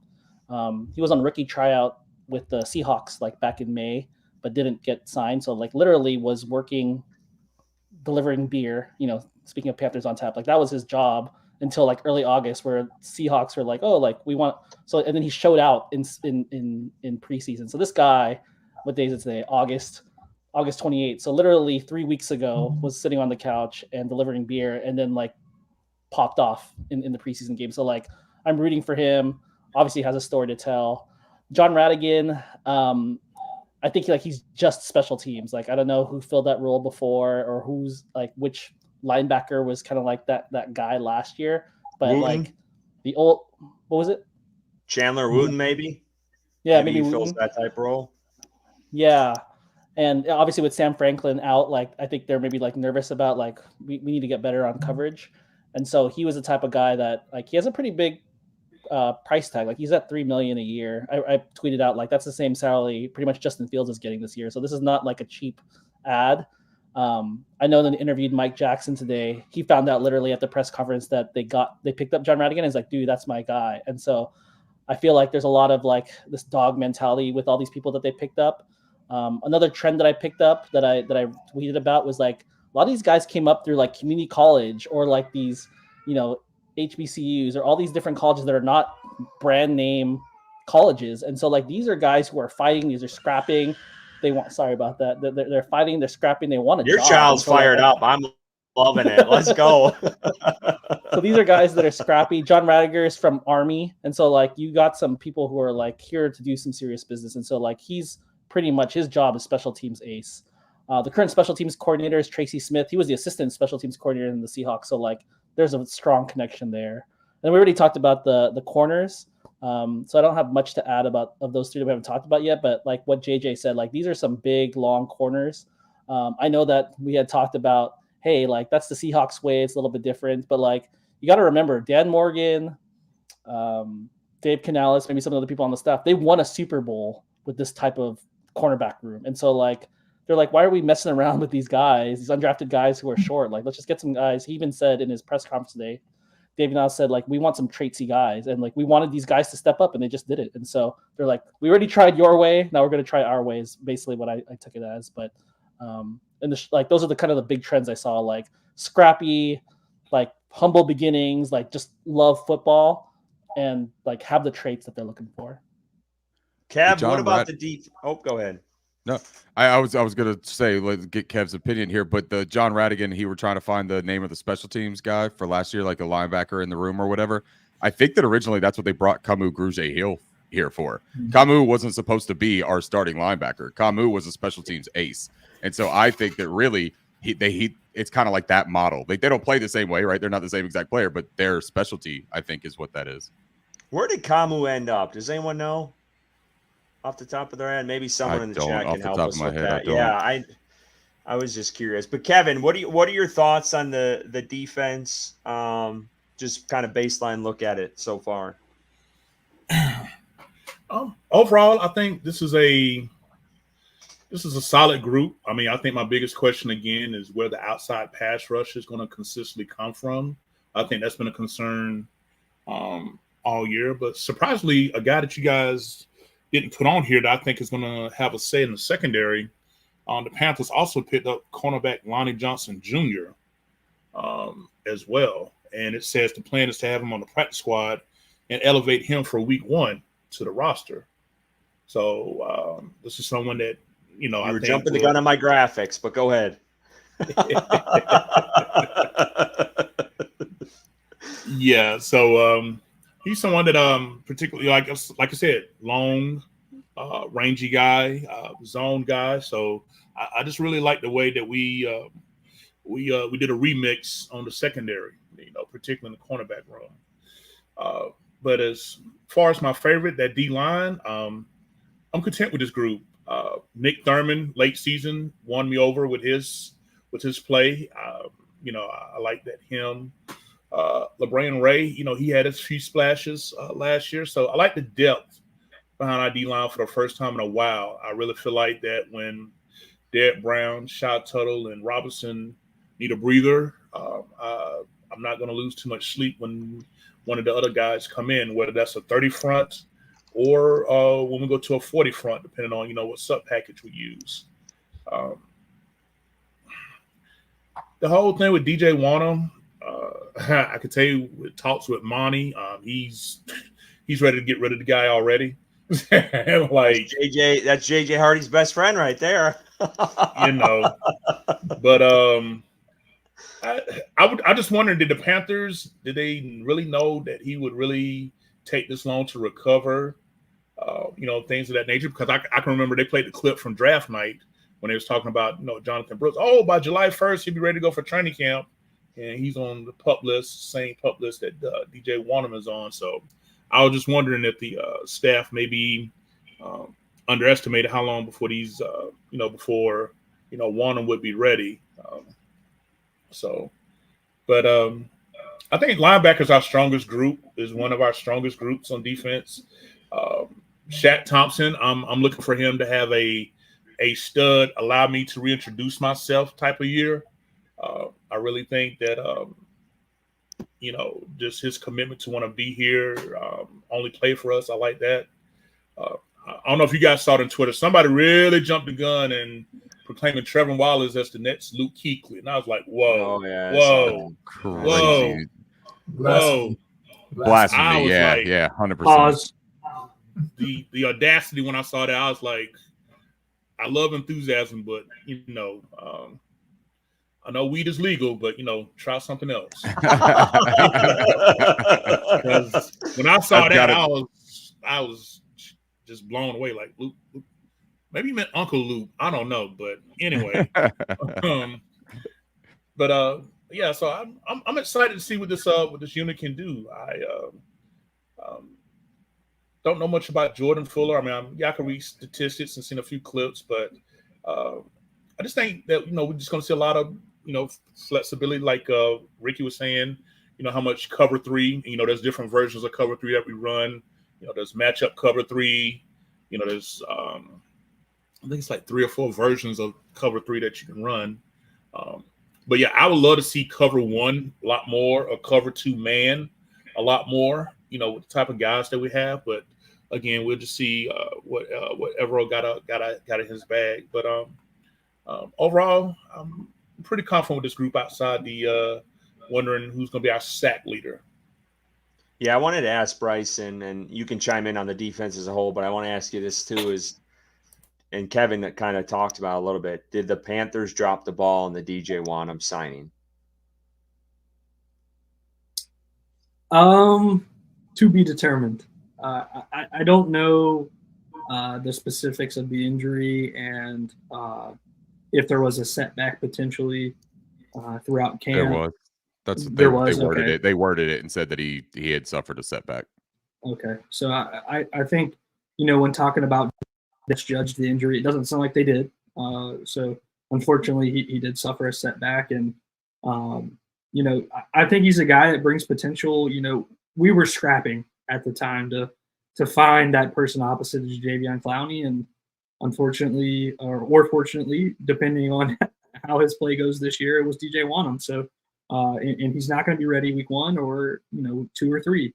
Potentially comes back after week 4, and maybe he is a serviceable guy that did get 8 sacks last year with Minnesota. That was opposite of a pretty talented defensive end in our outside linebacker and Daniil Hunter. So I think, no, I'm not ready to say they dropped the ball necessarily with Wanham.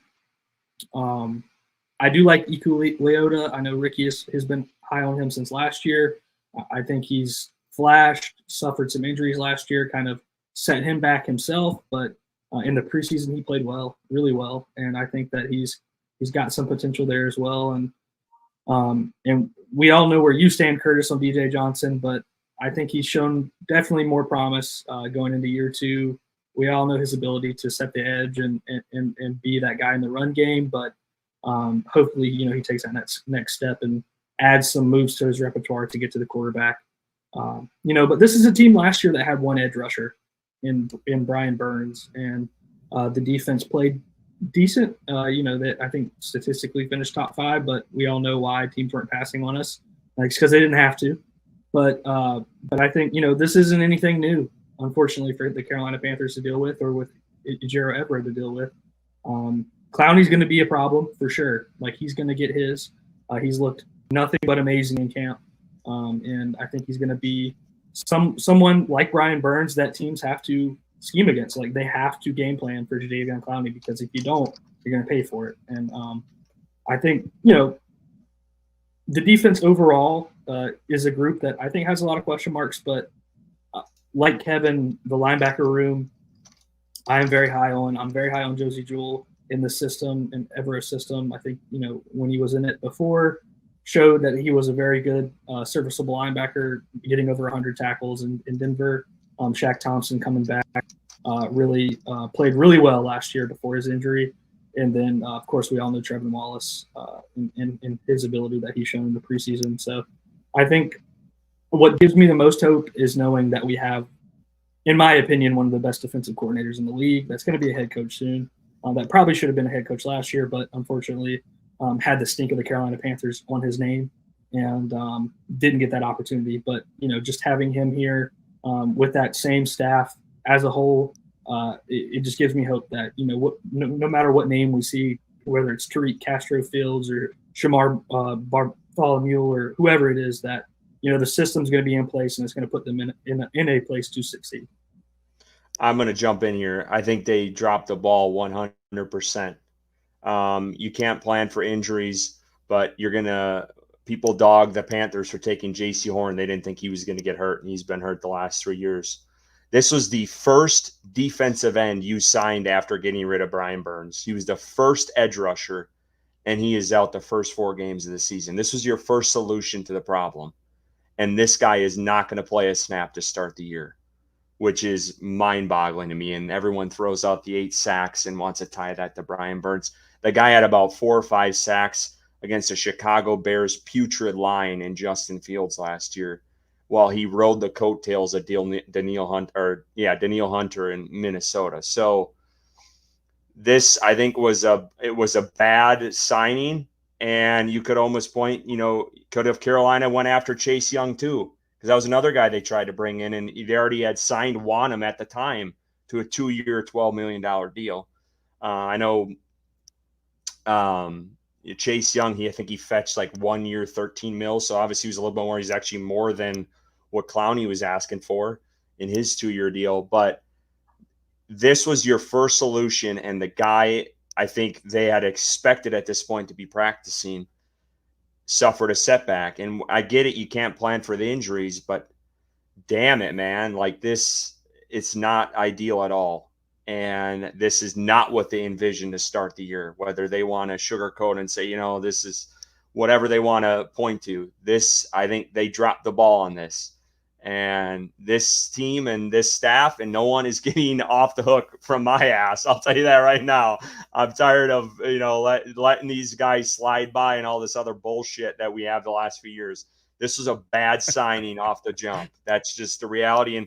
And maybe it's the 4 Sam Adams of already drinking talking at this point, but holy shit, Wanham should be playing right now. So if Wanham comes back in after week 4 and let's just say he has 8 sacks to finish the year, are you still going to say they dropped the ball? Like, I understand where you're coming from, but from an injury standpoint, you cannot, that's not their fault. It's not the front office's fault. And from an injury standpoint, if you're going to bring up Chase Young as the other possible solution, I mean, that dude has a history of injuries, right? But you also signed Wanham knowing he was injured. Like, you knew that was coming in. So that was your first solution to the Brian Burns trade. And that shouldn't have been your first solution. That's my point. Like, if you'd have signed him later on, I could see it.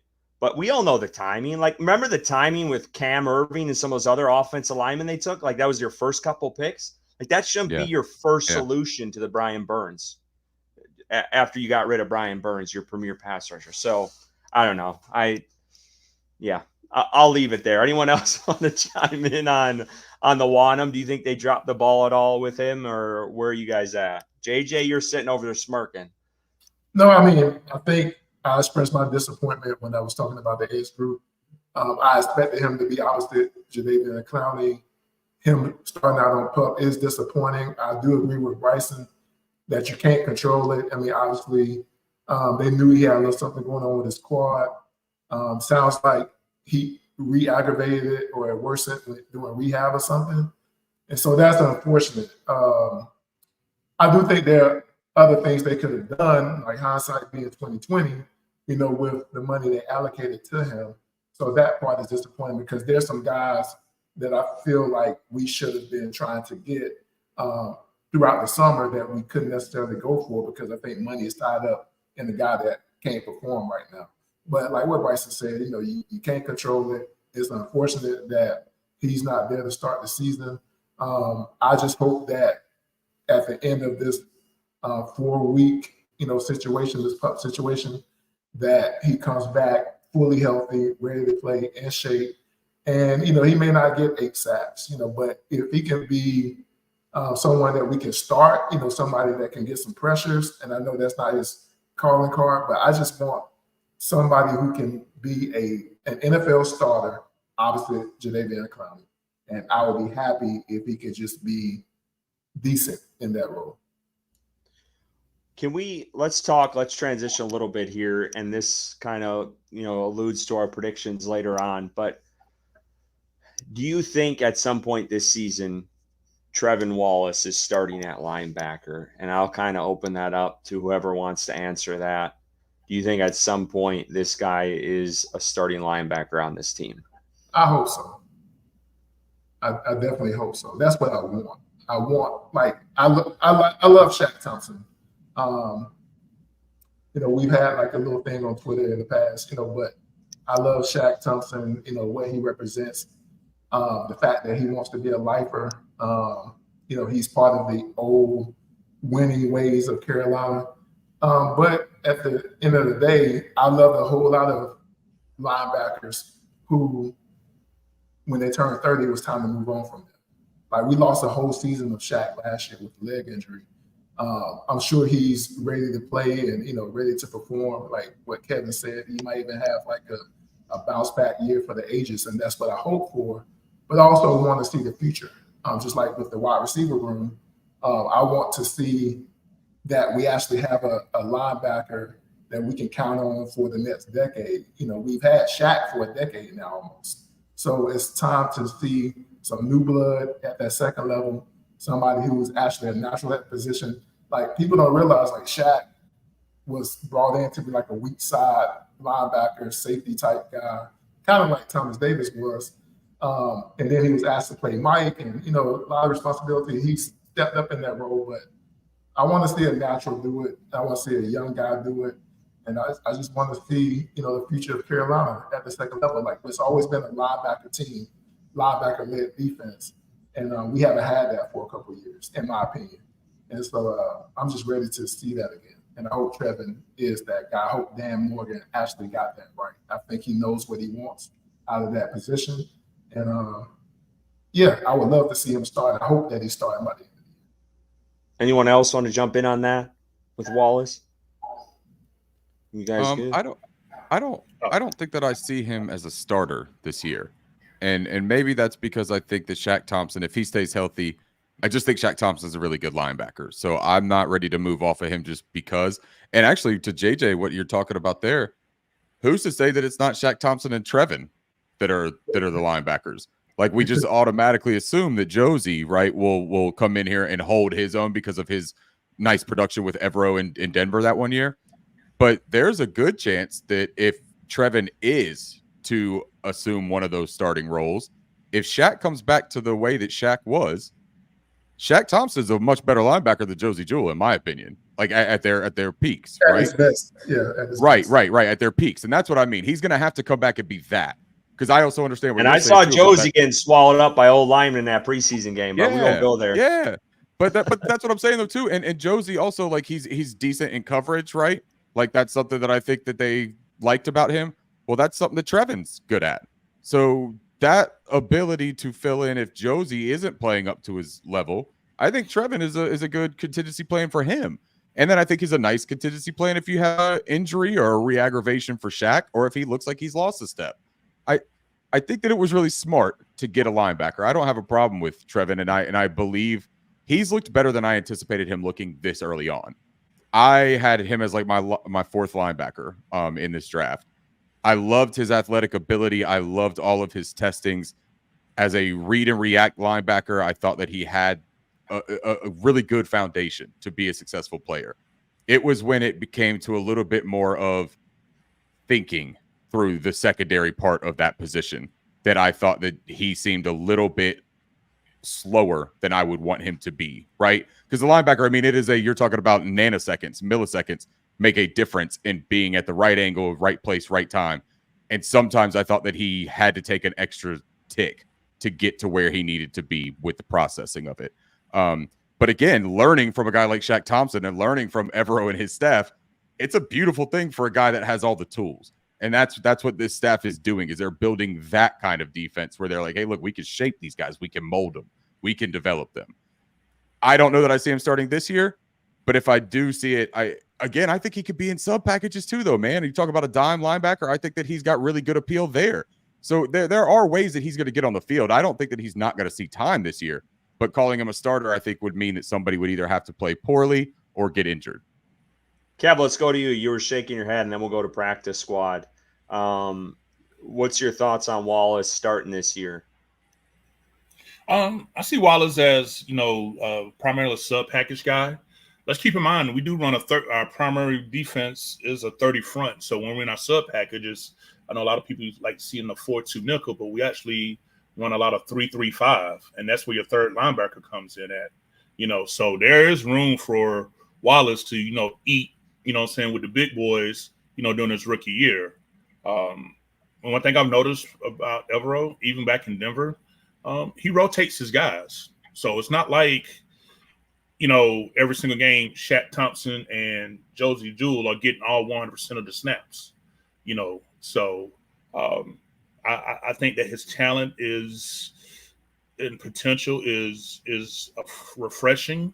But again, this is just the same with Xavier. Let's just ease him in there. Give him 15 to 20 reps that first game to see how let him get hit. Let him see how teams, attack and respond to him. Then coach him up on the sideline and, let him get his confidence in. But I don't need him to start, but when he's on the field, I do expect him to inform, like, damn, go ahead, Rook. I expect him to have a few of those moments like that, but he don't have to start for me if Shaq and Josie are handling their business when we're in our our base 3-4 look. But I definitely see him getting plenty of work on the different nickel and dime sub packages that seem like Evero likes to run. And this question is kind of more for Ricky and Kev, because I know you guys were at some of the practices, and even if anyone in the chat who's been at a lot of the practices this training camp, have we ever seen Wallace with Shaq Thompson and Jewell on the field at the same time? Because I have not. I haven't. No, I didn't at any of the practices that I was at.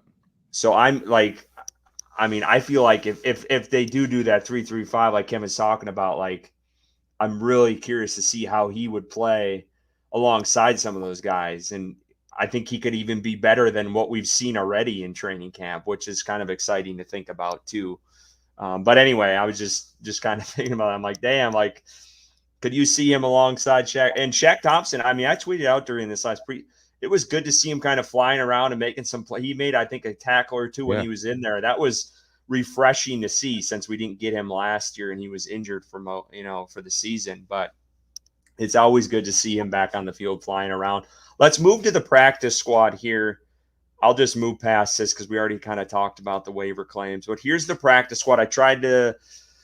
I got a couple of these from Mike K, because I know he was trying to, and I got some from Edgar's account from what he was putting out. But I think this is the most up to date from what I've seen of the practice squad. Let's go with Edgar. What do you think with this group?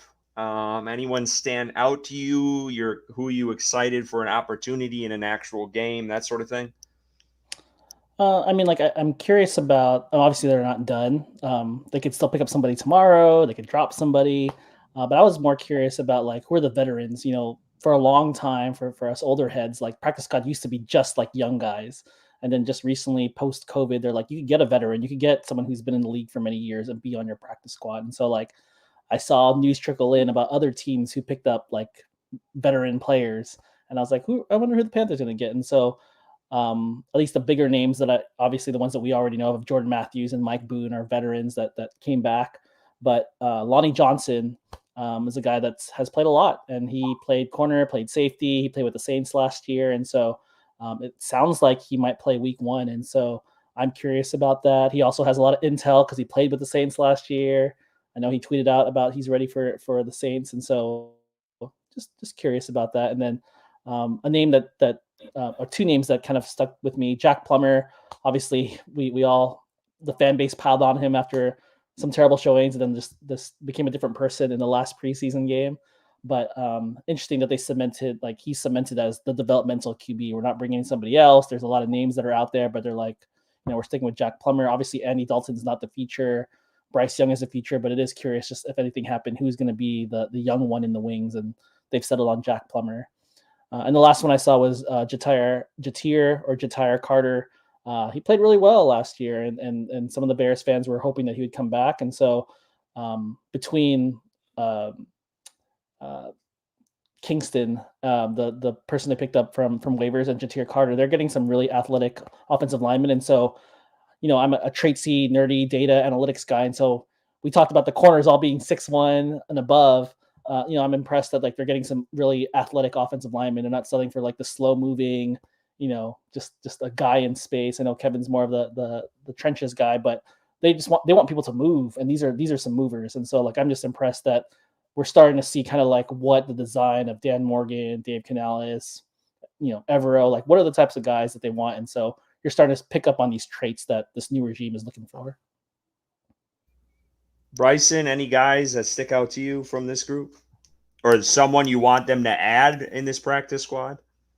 Well, other than Jordan Matthews, obviously, we talked about him earlier. Two other guys that I thought had a chance to make the 53 that were both mentioned as well was Chandler Wooten and TJ Smith. Wooten was like more of a special teams ace from last year, and I believe the coaching staff was higher on him last year than maybe this year. But I thought, he had a chance to stick around. I'm glad to see him back on the practice squad. And then obviously TJ Smith, I really thought he was damn near a lock to make the 53 with the way he played in training camp, with the ones, and then in the preseason getting a couple sacks. So I thought TJ Smith was that was one of the bigger surprises for me, not making 53.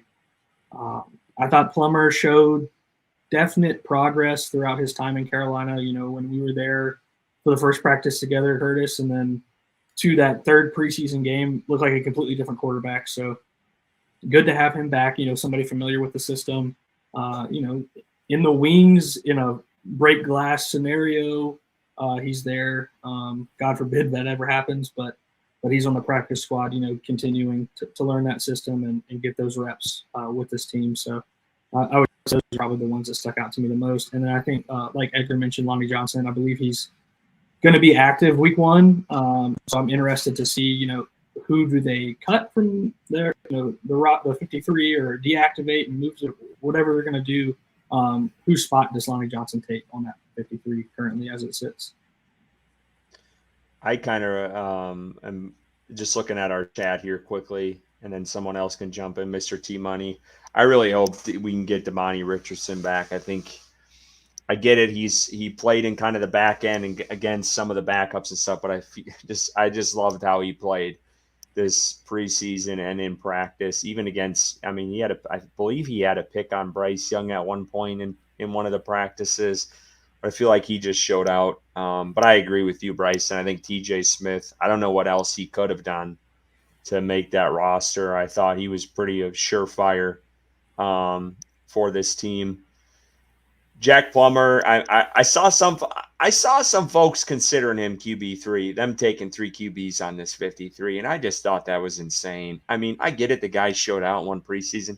He was playing against second, third, fourth stringers on the Buffalo Bills. If you watch that guy in training camp, I remember tweeting this out in the second game when I went. The guy in warm-ups where you're throwing to not even a moving target with the coaches, the guy was airmailing 5-10 feet over the coaches' heads. Like, that's what you were getting from Plummer in practice.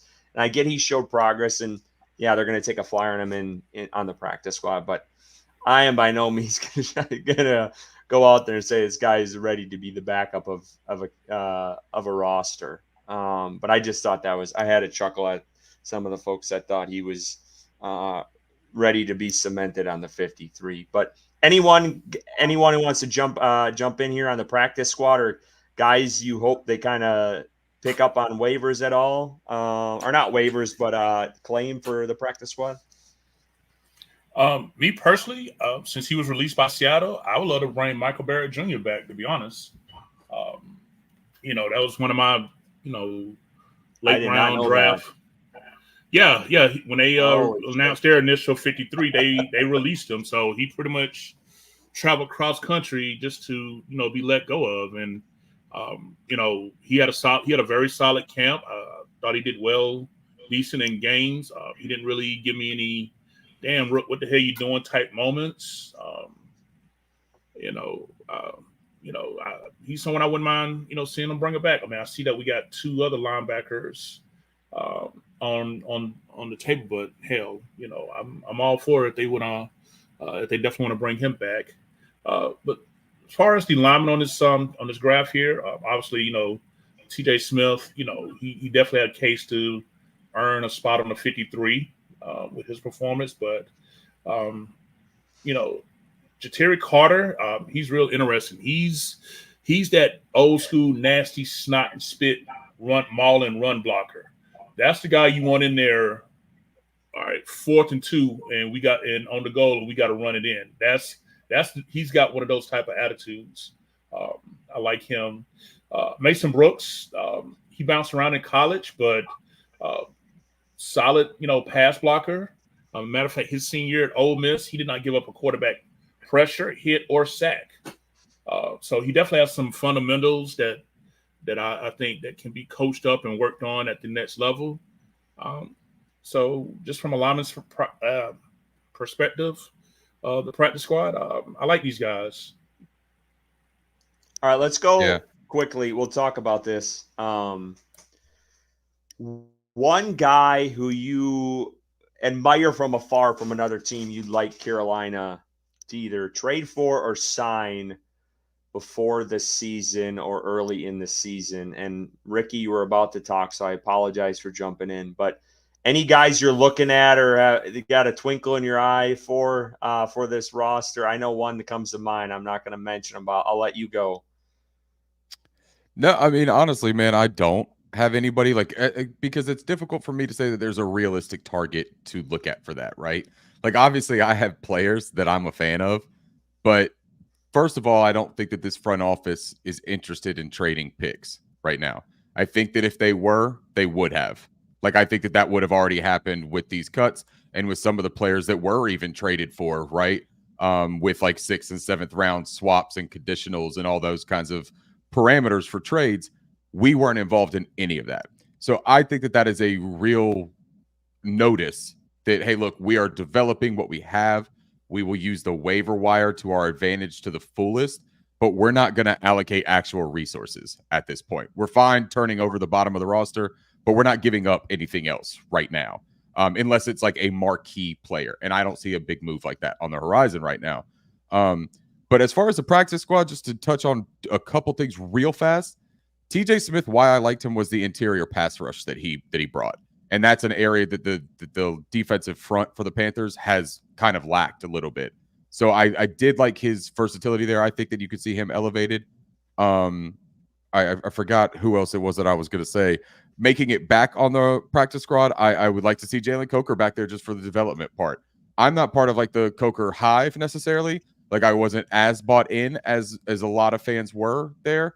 Thank you for putting that back up, Curtis. I appreciate it, because I've also that triple IPA started to take its effect as well. Mike Boone. I am excited about Mike Boone. I think that he's going to. Hell yeah, dude. Year. They liked him a lot. Club. Yeah, I really do like Mike Boone, man, and I think that he's earned some playing time and some opportunity there. Lonnie Johnson is a great name to, again, just kind of like boost one more time. That attitude that he had that Edgar touched on briefly with the I'm ready for New Orleans. He's like, I got some smoke with that front office. Let me get that attitude for week 1. Let me get that for the divisional rival game traveling to New Orleans. And you've already said that you're going to elevate him. I appreciate that kind of thing. 2 names outside of this scope that I will say I'd like to see brought on the practice squad that are out there right now. Viliami Fehoko Jr. Was released by the Cowboys. He's an edge rusher out of San Jose State. I was pretty high on him, higher than consensus coming out. And I think that he hadn't developed the way that they wanted him to. But I also think that if he's not on the 53, if he's on a practice squad, maybe you work with him. This was a productive dude. This is a bigger guy, decent size to him, not a ton of length. But he was 6'4", I believe, like 275, kind of that hybrid tweener between like a 5 tech and an edge rush type of outside linebacker prospect. And then there's a running back that I'm a huge fan of. I don't think anyone else on this panel has any idea who it is, but his name is George Holani. And I would absolutely love, just from a personal standpoint, to see George Holani in Process Blue, just because I think that he's a highly underrated prospect. And I heard that he had a terrific educator in his high school days, probably one of the finest gentlemen you'll ever meet. So I would like to have George Holani. Edgar, do you know anything about George Holani? I just echo your sentiments, and maybe we're underrating him, but yeah, he'd be a great pickup. Edgar knows him. He's in tune with the guy. Anyone else on the question I had for Ricky? Guys that you would hope Carolina tries to go after. One comes to mind, and maybe it's a pipe dream. It could be very well. I know T Money mentioned it in the chat, but he was the first one that came to mind. Was John Mechie from the Texans. But Kadarius Toney's out there still. I don't think he's signed. A real pipe dream, Jamison Williams, another Bama guy from Detroit. But any guys that you guys would hope Carolina tries to take a stab at? Hassan Reddick still hasn't got a contract. Can we bring him back? No, we don't got the money for him. But no, seriously, any guys you guys are looking at outside of the organization that you'd hope Carolina would go after? JJ, I know you got some in your back pocket. Come on now. Well, I mean, I do, but I'm a dream big type of guy, so I won't mention the guys that I actually want. Like a guy that I actually love is Ben Skoranek. He's a Notre Dame guy. He played for years with Sean McVay with the Rams, and I know that the Texans had picked him up, and he had a good. I felt like he had a good spot there, similar offensive style, but he didn't make the cut. And so I don't necessarily know how we would use him. I don't know if that's necessarily who we are, but I think he's a dog. And so I like him. I also like Ricky James as somebody, who has kind of got lost in the shuffle of roster turnover and attrition. But I love him as a route runner. He knows how to get open. Really twitchy guy, can make plays. So just two names that people aren't talking about that I would like, for Carolina to entertain. If we're going to trade for anyone, I don't have a specific person in mind, but I would definitely take a look at the teams who have the ability to come off one of their edge rushers. After having our discussion about the edge group, I think not having a certified pass rusher opposite of Jadeveon Clowney, who isn't, known to get double-digit sacks himself, it'd be nice to have somebody who can generate quarterback pressures from the edge. And I don't know how necessary that is for Everett and his defense, but a guy that was there in Denver when he was there that they drafted was Nick Benito. I don't know how essential he is to what Sean Payton wants to do with his defense, but that was somebody that we coveted highly on Scouting the Culture a couple of years ago that may not fit who Sean Payton, is and wants to do, but I think he's still on Denver's roster. But if he can be had, I would see what we can spend late round for him, just cheap, and get the tires on for Everett. But that's about it, though. And everyone hang tight. We're about to hit our predictions, but I just want to get Kevin and Bryson's take. Any guys you guys are looking at, you'd hope either for them to bring back or to target outside of what they've done already? Well, I mean, I would obviously start with Coker. I think adding him back to the practice squad would be beneficial for this team just based off of what we saw from him from camp and his ability that I think he has moving forward. But I agree with you, Curtis. I think John Mechie, that was kind of the talk leading up to cuts that, they were shopping him and he might not make the 53. Then Noah Brown gets cut and now he's on the 53 with the Texans. So kind of sounds like that's kind of over pretty much for Carolina and their hopes of reuniting Bryce with Mechie, who was, had a really good rapport with him in college. So other than that, I haven't really thought too much about that. I don't feel like this team is really in a position to go out and trade draft picks or anything like that to add to this roster. I think they used the waiver claim like they said they were going to do, and they added to groups that needed it.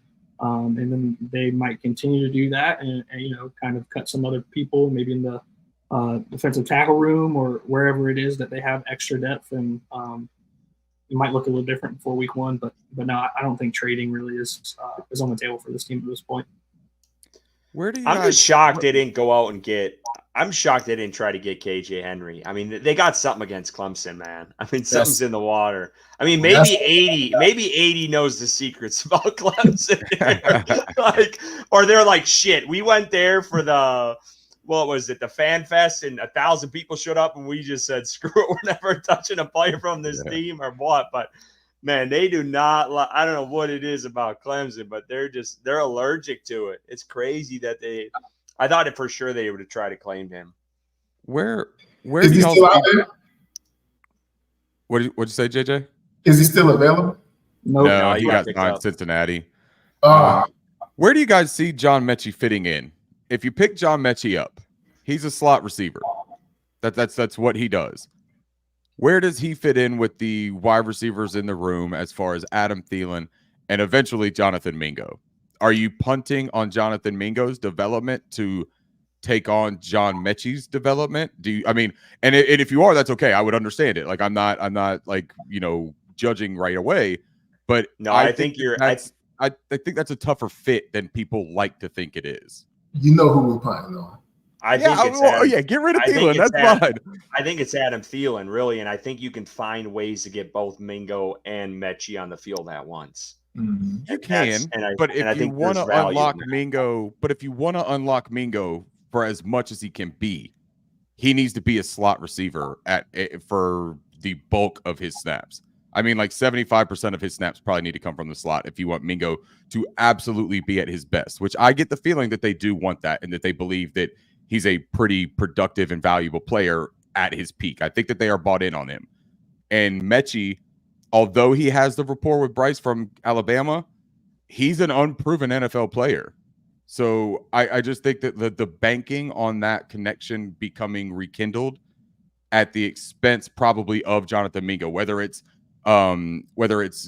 right away and blatant that like you're punting on Jonathan Mingo. I think that once they're both in that same wide receiver room and you're trying to figure out how to deploy both of them, I think you're going to realize it's one or the other. And then at that point, you're saying, I would rather have a guy that we don't have any kind of up close look at that we're going to trade assets to get over a guy that has progressed and developed with our staff and that can fit a role that the John Mechie would apparently. I mean, that's a fair point. It is. And it's something to consider. I think people, I mean, we all just, we saw the success at Alabama. We want to recreate that. So I think there's 100%. A drive there. And is it a pipe dream? Probably. But I mean, you got to at this point, we got to try to throw all the resources we can at Bryce Young and see if he's the one and he's got it and he is the franchise that we hope he is. Kevin, any guys you're looking at either outside or hoping they sign a practice squad or even take a flyer on for the 53 at this point? You're on mute, sir. It's 2024. You got to unmute.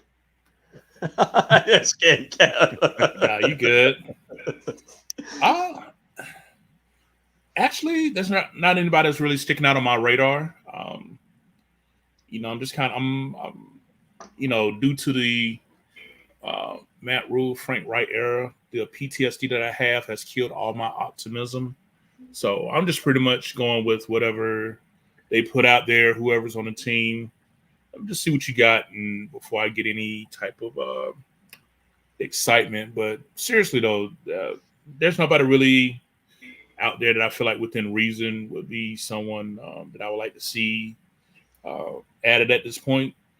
I just kind of want to see the guys that's been there from OTAs to training camp to the preseason. Let's just go down at week one and, kick some ass and eat some gumbo and come on back to Charlotte. Amen.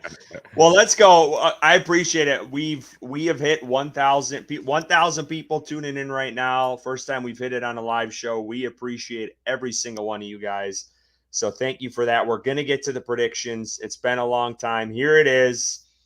You guys see it here. I will preface this that everyone in here sent me their list before, so I knew everyone else's. I promise you guys, I did not change mine at all once I got your guys' in, but it is clear we all think J.C. Horn is going to have a breakout year this year. I think that Kevin was the only one with Derek Brown. We'll start with Bryson. What was your thinking on this? Let's talk through it. We'll go down the list. We'll start with Bryson and just kind of go through from top to bottom what you think. And maybe we'll try to make this full screen so you can actually see it while you're talking. Go ahead, Bryson. Yeah. So just starting at the top with Offensive Player of the Year, I think Diontae Johnson is going to be that player that Thielen was last year, but just better. And I think we're going to see more production, with the coach saying that our offense is where's Diontae Johnson at right now. And that obvious connection that we've seen throughout training camp. I think that Diontae Johnson, as long as he stays healthy, is going to be the best player on that offense at his position. So Defensive Player of the Year, please let J.C. Horn play a full season. I'm begging. I don't know how cursed the Carolina Panthers are, but God forbid, please let this man play a full season in Carolina. And I believe he's going to show that he is a top 10, top 5 potentially corner in this league. I could also see Derek Brown there as well. I mean, obviously we know what Derek Brown is, and he's elite. So I can see where Kevin is coming from with that. Jonathan Brooks, for me, is when he gets on the field, they're going to have a hard time taking him off the field. He is electric. Everything you want, a 3-down back. I believe that he is going to take a grip of that running back 1 position and not let go of it. I think Chuba Hubbard is a serviceable running back 1. I think he is a much better running back 2, and I think that's why they drafted Jonathan Brooks, because they know that Jonathan Brooks is very talented. We saw what he did in Texas, so I think once he gets on the field, he's going to show why he's going to be Rookie of the Year. Record wise, I took a little bit more of a conservative approach in my opinion. 7-10 was definitely me being like trying to be realistic with this team. Because I feel like with Edgar and what JJ have down there, I was probably leaning more towards that way, honestly. But I was just trying to, I guess, manage my own expectations and take a more realistic approach with that record. But I could see it being better. I could see it being worse, man. I don't know. It's a big question mark right now. For obviously from what we had last year. The major letdown that we all suffered, it's just kind of like some PTSD and struggle through that. So again, with Bryson stats, I took a more realistic approach. I can see where the other guys come from with the 4,000 yards, but I feel like the 22 touchdowns, 8 interceptions is definitely some growth in, even with the 3,500 yards, growth that Bryce Young shows in year 2 under his new coaching staff, and the 67% completion percentage, about league average, slightly above league average, and I think that he can be that. He's that kind of quarterback. So with Leggett, definitely more of a question mark for me. Really just took a stab at it, man.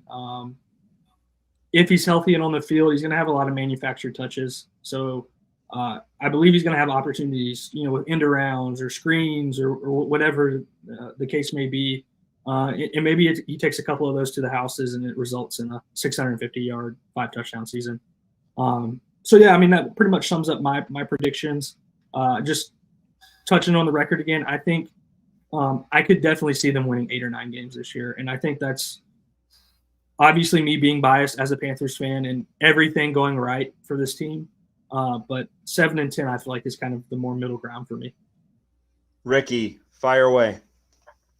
First of all, let me say I am impressed with how close some of these things are with each other. The fact that everyone picked J.C. Horn, I love, outside of Kev, who picked Derek Brown. And so Kev is the smartest one in the room, obviously, because he took our literal best defensive player and picked him to be our best defensive player. Like, he's proven it. He's done it. Good on you, Kev. I thought I was sticking my neck out there. I was going to be the only one that said J.C. Horn because I thought everyone would be scared of him being hurt. But J.C., if he's healthy, will absolutely flourish. Like, we had the conversation about Patrick Surtain the second, right? We talk about how good he is and is he better than J.C. Horn. If J.C. plays the full year, I think you'll see the same type of season and the same type of player that Pat Surtain is. Bryce Young is the offensive player of the year for me, because I think that if this team is going to get to the record that I have them at 7-10, I think it is largely due to the leap that Bryce Young makes. And I don't think he makes a step. I think he makes a leap. I think that he had the absolute worst case scenario last season with everything around him, not just the coaches, but the roster, everything, the injuries to the team, to the offensive line. I just think it was like the worst, man. And if it doesn't even get to remotely that same point, and he has Canales, who we've already seen the difference in his footwork and his mechanics and the confidence that he's had instilled in him. That was a confident drive, dude. And yeah, it was against the depth players for the Buffalo Bills. He still had to go out there and execute it. And he did it. And he looked really sharp at it. And I anticipate seeing a lot of that this season.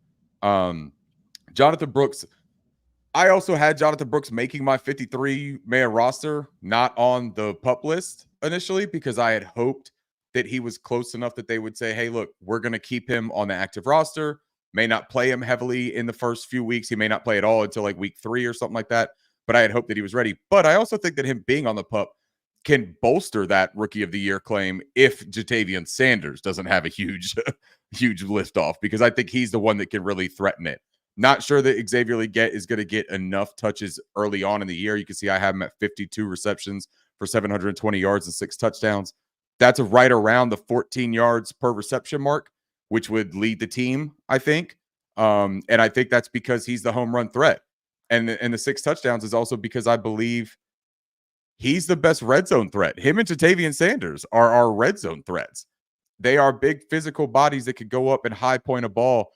And Xavier, I mean, he's just going to be a nightmare matchup for a corner one-on-one. If you got a jumbo package out there, you talk about 80 Ian Thomas.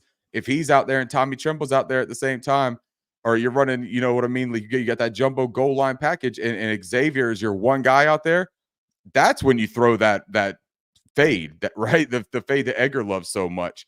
That's when you try to throw that.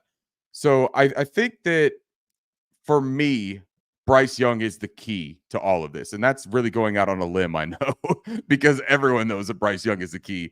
But 3,700 or 3,750 yards, 29 touchdowns, 11 interceptions, 67 completion percent.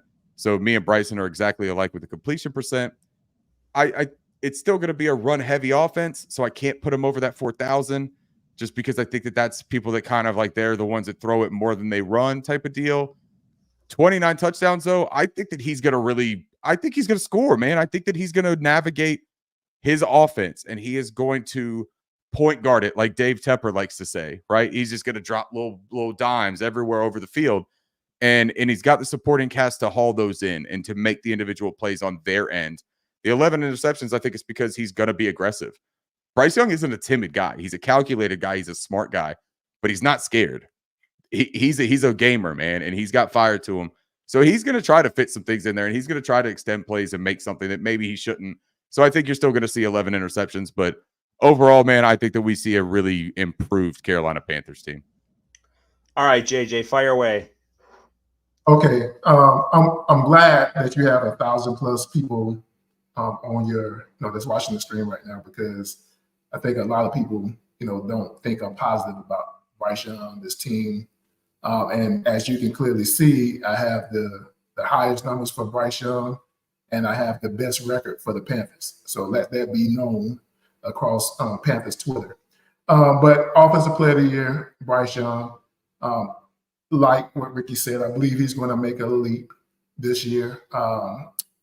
I wanted to see Bryce play. I know he wasn't playing against starters, but I wanted to see what he might look like in Dave Canales' scheme. And I'm comfortable. I'm comfortable heading into the season. I know he may have some challenges and some ups and downs throughout the season, just a second-year guy. But I think Bryce Young is going to make a major step this year. So he's going to be Offensive Player of the Year. Defensive Player of the Year, like most people here, J.C. Horn. I personally believe ever since we drafted J.C. Horn that when he has been available and on the field, he is the best defensive player on the field. And ever since Christian McCaffrey left, he has been the best Panther. And that's no disrespect to Derrick Brown, because I love Derrick Brown. But I think in terms of individual talent and the person who has the ability to affect the most on the football field, I think JC is a takeaway, a half a field type guy if he's put in that role, just like Surtain is in Denver. So if he plays 13 plus games this year, he will be the most valuable defensive player. Rookie of the year is Jatavian Sanders. And the reason I have him there is because I believe he's going to have the biggest impact on Bryce Young's leap that he's going to take this year. I think, and I've said this on Twitter time and time again whenever I've been asked on one of these platforms, I believe the tight end position is the most essential position for any young QB. And when you look at the top tight ends in the league, they are normally attached to a highly performing quarterback and a highly successful team.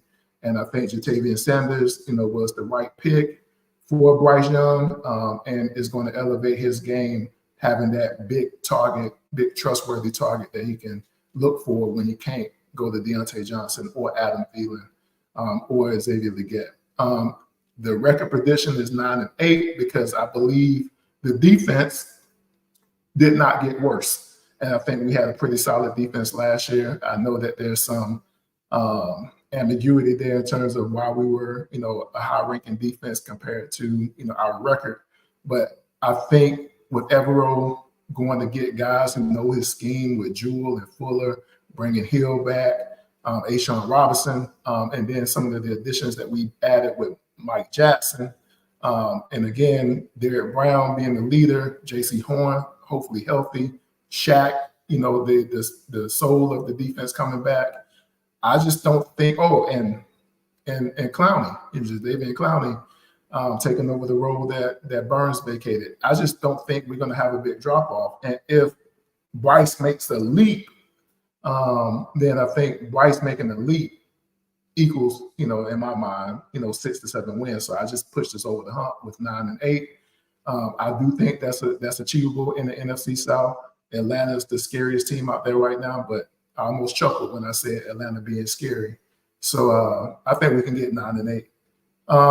Bryce Young's stats, I have him at 4,144 yards, 29 TDs, 12 interceptions, 64% completion percentage. The reason I went with 4,100 yards plus is because we played 17 games. Teddy Bridgewater back in 2020, who I compare Bryce's game to, I think he's better than Teddy, but I compare him to that type of point guard, get the ball to playmakers type of guy.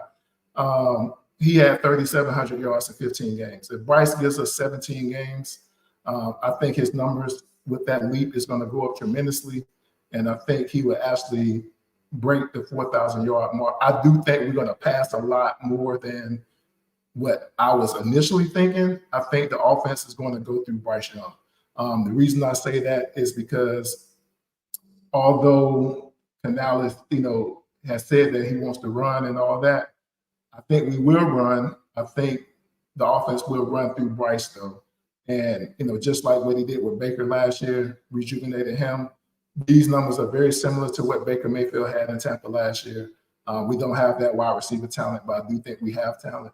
I think running through Bryce, I think he's going to give us 29 touchdowns. I think when we get close to the end zone, he's going to put the ball in Bryce's hands more than some think. I don't think we'll be trying to run the ball into the end zone a lot, but I think we will get the ball in the end zone with Jatavian Sanders, with Deontay Johnson, Adam Thielen, those guys. 12 interceptions, much like Ricky. I believe that the 12 interceptions come because Bryce will take chances. He threw, I think, 10 interceptions last year. And I think with having more opportunities to throw, taking more chances, you will see, the interceptions be there, but the touchdowns is what they almost triple for me. Then Xavier Legette. I'm a little bit lower than the other two gentlemen with him. I got him at 36 receptions with 554 yards and 4 TDs. The reason that these numbers are low is because he is a rookie. It may take some time for him to get on the field, largely because of what I mentioned earlier with Adam Thielen being here. I think Adam Thielen's presence is going to take opportunities away from Xavier Legette and Jonathan Mingo in some capacity. I think their production is going to be limited as a result. on top of them just being rookies and, trying to learn the nuances of the game. But I do think when he does touch the ball, he's going to make plays and he's going to bust a few for long TDs. And I do think he can get us 4 touchdowns. But, I'm keeping it pretty conservative with him at 554 yards. I think that'll be still a successful season of him learning the role and acclimating to who they want him to be in this offense. That's all I got. All right, chat. Put some skin in the game. Let's see what you guys got for your predictions. Throw them in there. We'll take a look at them, and we can get them on the record and call you guys out mid-season. But no, really. Let's go to Edgar next. What do you got for yours? Yeah, I mean, I don't want to sound like a repeat of everybody else, but I went backwards with my predictions. I started with the record first, and this cracks. I just want to applaud JJ because it cracks me up that he's the most optimistic, and he gets so much heat online, but he's more optimistic than all of us. So props to JJ for your record. I thought I was being optimistic too. So I was like, you know what? If I'm gonna have these like on YouTube and put out loud, I want to put it out there that I was optimistic because I don't want to be the guy that was low on the Panthers and they do really, really well, and then everyone looks back at you and says like, dude, you weren't you didn't believe, and so let it be known. AKA me. Keep going. I mean, they're still good. So I went 8 and 9. We always talk about Bryce Young. So like if they're going to be 8 and 9, just like what JJ said, if we're going to predict they're going to do well, Bryce Young's got to play well. So that's why I got Bryce there. Defensive player of the year. I don't want Kevin to feel like he's alone. Like I first put Derek Brown, but then I said like, if they're going to be 8 and 9, like JC Horn's got to step up. He's got to play. He's got to be available. He's got to make some impact. And so that's why I picked JC Horn, because I think we all expect Derek Brown to be successful. So for me, if they're going to have a good record, JC Horn's gotta play like a defensive player of the year. Rookie of the year, I put Jonathan Brooks. I know Jatavian Sanders is a popular one. I just picked him because I think he'll take over some point during the year and really show why he was the first running back drafted. Remember, they traded up for Jonathan Brooks, so this is an offensive staff that believes in him, and so that's why I put him there. Bryce Young stats, 4,000 yards. It's not so much a prediction as much as I need it. I need 4,000 yards from Bryce Young just to for my own sanity, for me to have faith in this franchise. And I was a big Bryce believer with you guys. I know Curtis and Bryson last year when we talked about it, I was a big believer. And so I would love 4,000 yards this year. And then Xavier Leggett, I don't know, I thought I was being conservative too, but 45 receptions, 600 yards. Just going a little bit lower on the TDs because I think it's going to be a run first offense. We saw in the preseason, they're not afraid to air it out, but I'm just erring on the side of conservatism when it comes to the passing game. But I think as you saw in that preseason game, Bryce Young distributed. He had six passes and threw 5 different people, and so I think a lot of people are going to be fed. A lot of families are going to be fed. I like in the chat, Zach mentioned who I thought or who we think is the biggest sleeper. And I'm just going to put out, Jonathan Mingo out into the universe because everybody crapped on him last year. I think people gave up on him too early. So that's my surprise of the year will be Jonathan Mingo. Edgar, I appreciate it. I know you need to get going, but we thank you so much for coming on here and providing your insight. You're very level-headed, and you add, and your name is true, man. You're true to your name on Twitter, so I appreciate that and all your analytical stuff and the things you put out, that stuff you put out today with some of those guys that not a lot of us know about on other teams. That does not go unnoticed. So keep that up. Everyone, I'm sure, and I'm just speaking for everyone, you do a hell of a job with that. So I appreciate it. Phenomenal work. Thanks. Yes, sir. Thanks. Kevin, let's go to you with your predictions. Oh, go ahead. Go ahead, Edgar. I was just saying, see y'all later. Thank you. Can't wait to do this again. See you, Edgar. Take care. See you guys. See ya. Kevin, what do you got for your predictions? Well, like Edgar, I'll start off with the record, but Curtis, I'm going to need you to do me a favor for the record. Let them know that I sent you 2. You did. Kevin Yes, sent me. I said one go with. ahead. Yeah, I explained it. I said one with my heart and one with my mind, and he said, "Well, you got to pick one." I said, "Well, let me go with my mind." So, just for the record, like you said, just in case we're pulling receipts later on after the season's over with, my head is saying 7 and 10. My heart flips it and says 10 and 7. So just to put it out there. Wow. So wait, Kev, are you gonna give us the heart numbers as well today? No. Everything else is head. The heart is only Okay, with so the record was the only difference for you. Right. Oh, okay, I got you. I thought you were about to come out and be like 5,000 yards for Bryce, 35 touchdowns, leading the league. No. I was gonna champion you, man. Don't worry, I wasn't gonna judge you for that. I was like, hell yeah, let's do this thing, Kev. Nah, no drug test today. But yes, I just want to start off with that. Reason for the record, I think the 7 wins are going to be because of our offense, and I think the 10 losses are going to be because of our defense. Again, I just think that unless we somehow generate that closer, because I do think offensively we're going to be in a lot more games. It won't be such a snail's pace. Like, how many games did we score like below 15 points last year? Like, about damn near 11, 12 games. I mean, it was like watching paint dry. So I think offensively, we're going to have a lot more to say. That's why I want to give us 7. But that ability to generate that pass rush to close out games, and I just see us being a lot more competitive and kind of like, cardiac cats, but in reverse, losing, heartbreaking. Like, man, we was up and man, we just couldn't get to that quarterback on 3rd down, and then they won with a field goal. Like, that's what my head is saying as far as that goes. So 7-10 is my floor. 10-7 is my ceiling when it comes to the record. All right, as far as my offensive player of the year, again, everything was allotted in order to see what we got with Bryce Young. So for me, if this team is moving forward in any direction, it's going to be because of Bryce Young and his play. I think that with Dave Canales, it goes back to what Mr. Tepper said. He wanted that point guard type of mentality from the quarterback position. I think that, that's what we're going to see. Wouldn't surprise me if we didn't have anybody over 1,000 yards, but I could definitely see it as, a lot of guys, just making everybody a threat at one point or the other. Defensive player of the year, I kind of laughed when I saw I was the only one with Derek Brown. I was like, oh, okay. Part of me, like I said, I'm a trench guy. I think he has solidified himself as a run stopper.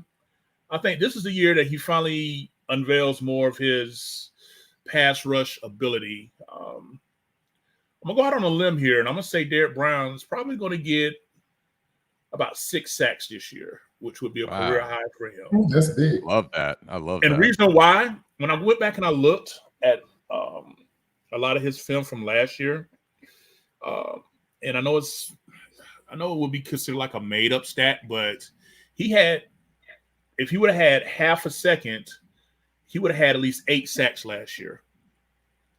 Like, he was getting a lot of pressure. He was getting a lot of pressure. He got, he made multiple hits. He was literally half a second away on 8 different times from getting to the quarterback. And I think that with the additions of, A'Shawn Robinson and the reemergence of Shy Tuttle, along with Evero's scheme, I could just see Derek Brown being unleashed more to be the ultimate disruptive force. I mean, he just had his second child, just got that big contract. I think his play is going to solidify why he was deserving of getting that contract that he got. As far as rookie of the year goes, I went with Jatavian Sanders. Again, had Jonathan Brooks been starting from week 1, I would have gave it to him. I kind of see him kind of being brought along slowly, like how the Lions did Jahmyr Gibbs last year. He was drafted pretty high, but he kind of gradually, because, they had, I can't think of the running back they had ahead of him at first. David Montgomery, yeah. But as you saw, as Gibbs was brought in around weeks 4 or 5 last year, then he started taking off. I kind of see a similar projection for Brooks. But as far as Jatavian Sanders, a tight end has always been a quarterback's best friend, safety outlet, things of that nature. I think he brings a skill set that we haven't had since since Greg Olsen has left. I'm not comparing him to Olsen, but I'm just saying he has a dynamic ability to be multi-purpose. You can line him up inside, outside, in line. So I like that aspect. I think we even saw him in the backfield when they went full house formation, where it was 3 guys in the backfield plus Bryce. So I just like his versatility. I just think he has the chance to put up some decent numbers here as a rookie. Already went over the record here. As far as Bryce Young's stats, 4,000 yards over 17 games. That came out to about 235 yards a game. I can see with the weapons we have that could be something attainable. I just really think that Bryce Young is just feeling. He said something the other day. I think it came out that he said, I think he was asked, like, what's the difference? And he was saying something about the ability to have more freedom this year than last. Because how many times did you could tell the minute he threw one of them ragged ass screen passes, he just was in disgust and threw his hands up like immediately after, like, you know. So I just think that he might be allowed to have a little bit more control on changing plays this year, and I just see him. I see him being very efficient. I don't think 4,000 yards is too crazy. I got him with a 4-to-1 touchdown to interception ratio. I just really see him reminding us of why he was that guy at Alabama. I just think those are reasonable numbers, and the 70% completion. I just think he's efficient. If it's there, he's going to push it. But he has no problem getting rid of the ball and throwing it away. As far as Xavier Legette, that comes out to about 12 and a half, 13 yards per catch. I think he has some games where he got some big catches, some big chunks. And I see some games that he may have to, grind a little bit.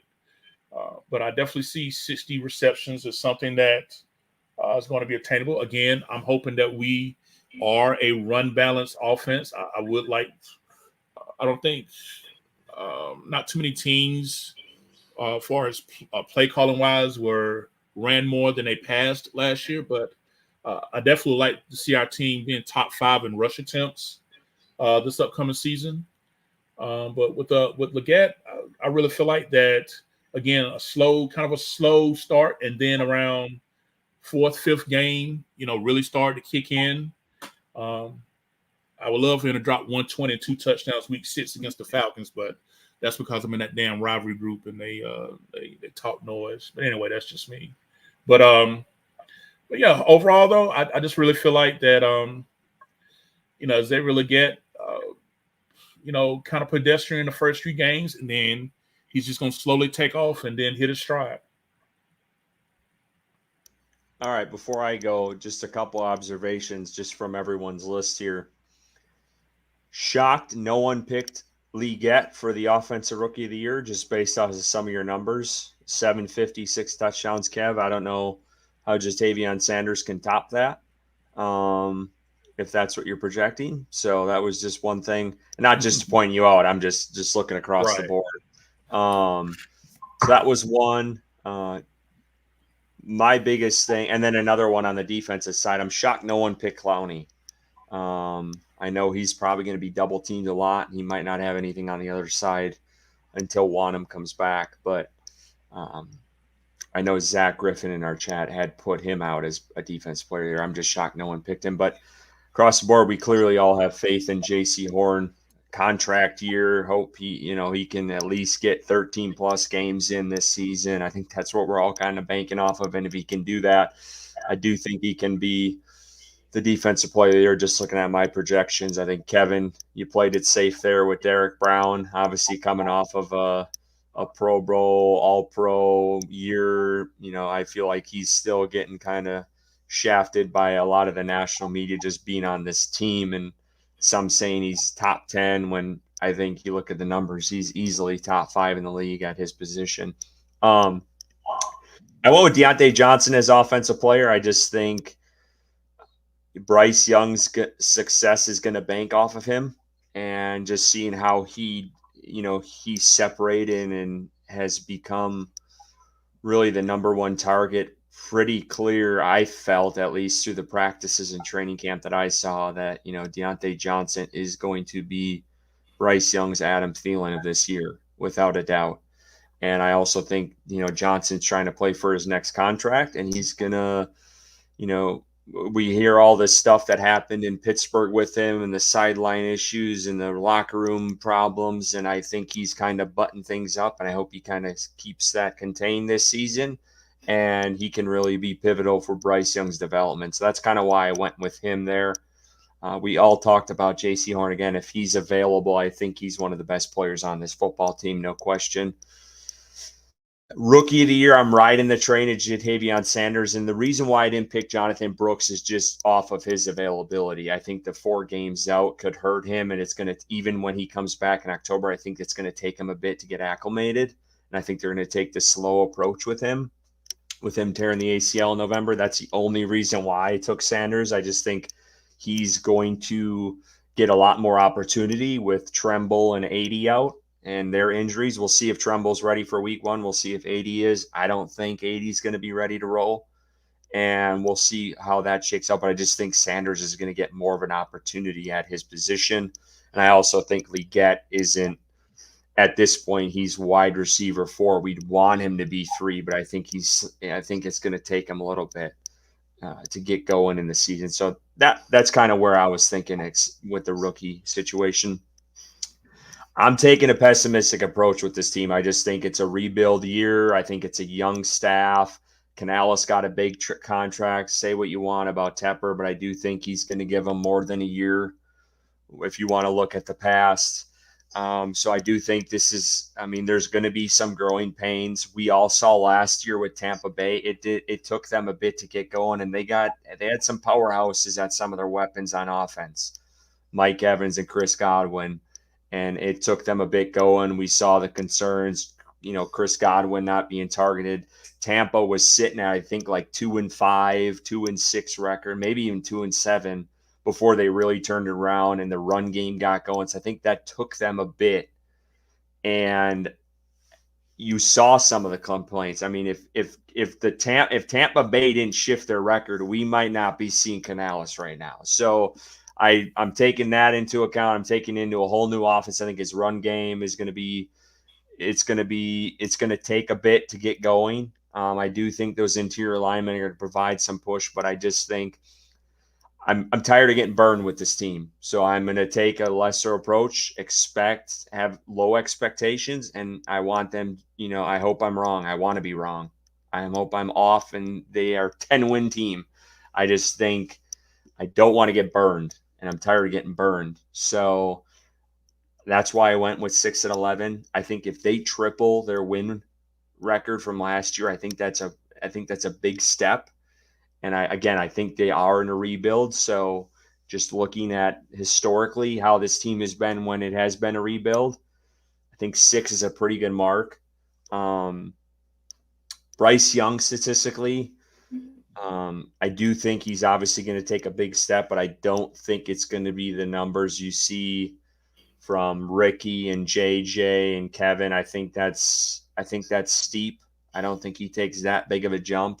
I want to see him obviously take that jump, and I think he will. I just don't know if it's going to be that much this season.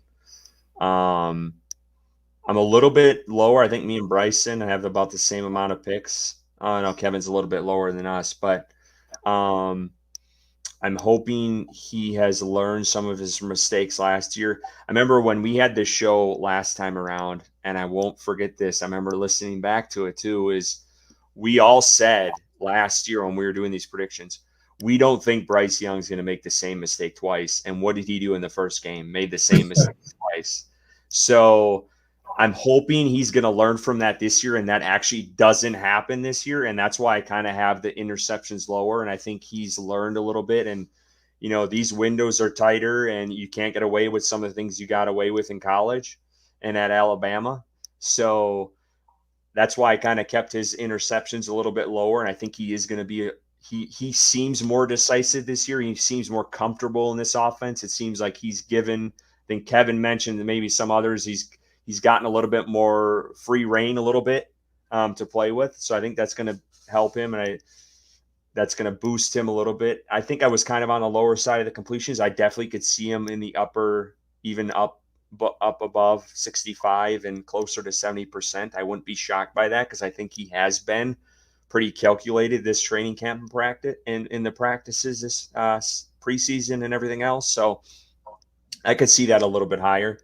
And then Xavier Legette, I think I kind of took the approach of Mingo of last year and what his numbers resembled. These are a little bit higher, I think, than what Mingo had. But I feel like he's going to have around that 40 catch mark. I keep that number low because I feel like there's a couple guys in front of him that are going to take reps away. And that's why I kept the 40 receptions because Mingo was on. I mean, if we all remember, it was Mingo, Adam Thielen, and DJ Chark last year? Was that the 3 top receivers that were out there consistently, like almost every single down? There was no one else. Even when it didn't work, Frank Reich's like, fuck it, we're going to keep them out there. Didn't change shit. So, like, Mingo was out there consistently and still didn't even – I think Mingo had around 40 receptions last year, and he was out there almost every single damn play. That's why I took I'm like, if Legette ain't going to be out there as much as Mingo was last year, I just cannot see him see him 50, 60 receptions. Maybe I'm wrong. Maybe they're going to, total week 1, throw a curveball at us and Legette out there all the time. But I just think they're going to slow play him with his injuries and he can get him acclimated. I think you're going to see a lower number there. I do think he's going to get more yardage than Mingo because I do think he's a dynamic player athletically. And then the touchdowns, I'm kind of with Edgar, what he kind of mentioned. I just think the way we saw Bryce play in that first preseason game, he's distributing the ball to everyone. And I just don't know how many touchdowns he's really going to get. And I think Bryce is just going to spread it out. So I don't know if that's going to be totally there touchdown-wise for this team. But yeah, I'm honestly, I'm shocked. Like a lot of us, across the board, we're pretty close, give or take, on a couple of the stats. And guys, like across the board, we're pretty. Deontay Johnson and then Bryce Young the rest of the way, and then J.C. Horn and the rookies are pretty split as well. But I did want to. I know it's getting late, so if you guys got to hop off, let me know. Just hop off. I don't want to keep you guys late. But I think Zach asked a question before that I wanted to that I didn't ask you guys to have prepared, and I thought it was an interesting one. Who do you think is the biggest sleeper for this roster this season? And I'll just open up the floor if anyone wants answers. If you got to get out of here, I understand. It's midnight, and we're almost on here 3+ hours. But just a sleeper that you guys are thinking of. I like Jordan Fuller. I don't think he's being talked about enough.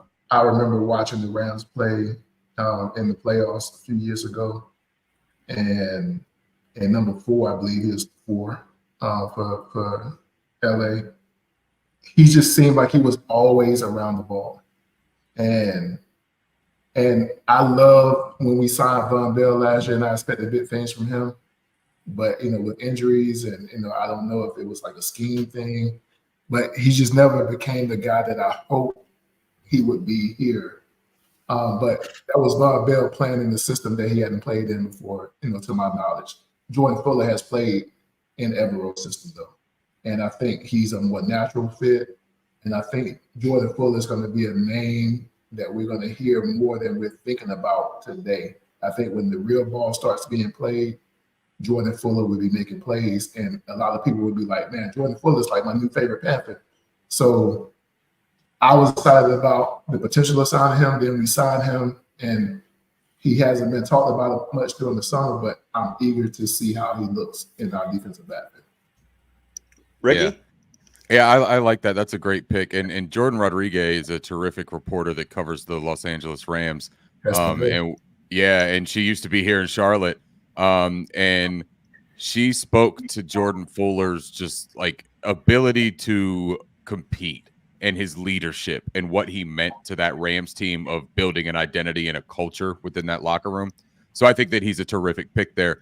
I'm going to give you 2 names that I like there, and one of them is going to seem like it's not underrated or a sleeper because he's just got paid almost $1 million or $100 million. He had a big chunk of that. But Robert Hunt, I just think is not going to be talked about as often as like the skill positions and all of that. But I think that he's going to be worth the money. And a lot of times free agent interior offensive linemen that get a giant bag, Andrew Norwell can attest to this. When you see that happen, a lot of times they don't live up to it, man, because you're asking a lot of money for somebody that performed in one scheme to come over and perform the same way in a different scheme. So the expectations sometimes could be very hard to reach. I think that Robert Hunt reaches them. I think that Robert Hunt is a terrific interior offensive lineman, and he's going to pay dividends. And almost in cahoots with that, I think that Chuba Hubbard is going to be the sleeper, man. Chuba has worked so hard from his rookie year and all of the blame or hate that he got from the fan base, to be completely honest, and his deficiencies in the pass catching. He's on that jugs machine every single practice after practice. When everybody's signing autographs and going back to the locker room, he's out there with that jugs machine, and he's catching passes. And his dropped pass mark has gone down every single year. He is healthy. He looks like he is in the best shape of his life. I know everyone's in the best shape of their life in summer ball, right? That's the key phrase. But I really think that if this is going to be a ground-heavy focus, I think that Chuba Hubbard is going to have a terrific year with actual blocking in front of him and then complementary football to kind of open up avenues and possibilities for him. One side note with the Bryce Young predictions, maybe I should have said that I think that he could miss a game or two. And so my 37-50, I'm averaging like 250 yards a game. And if you look at what Baker Mayfield did with Dave Canales last year, he averaged about 237 yards a game, but he hit 4,100 yards passing in 17 games. Sometimes I think our brains have become so conditioned to like fantasy football, right? Where like numbers mean so much to you and you're looking at those numbers, but not the actual in-game average type of deal. Not everyone's throwing for 300 yards a game. Very rarely are you throwing for 300 yards a game. If you're throwing for 230 to 250, you're in the top 10 of the league in total yardage at the end of the year for yards per game. So I think if Bryce throws for 29 touchdowns, that will put him in like the top 6 of last year, and 237 yards would put him in the top 10 of yards averaged. So I just think that that's a realistic thing, that especially if we're going to be a ground and pound type of offense, I just think that we have to realize he's not going to put up 4,500 yards, you know? No, that's a fair point.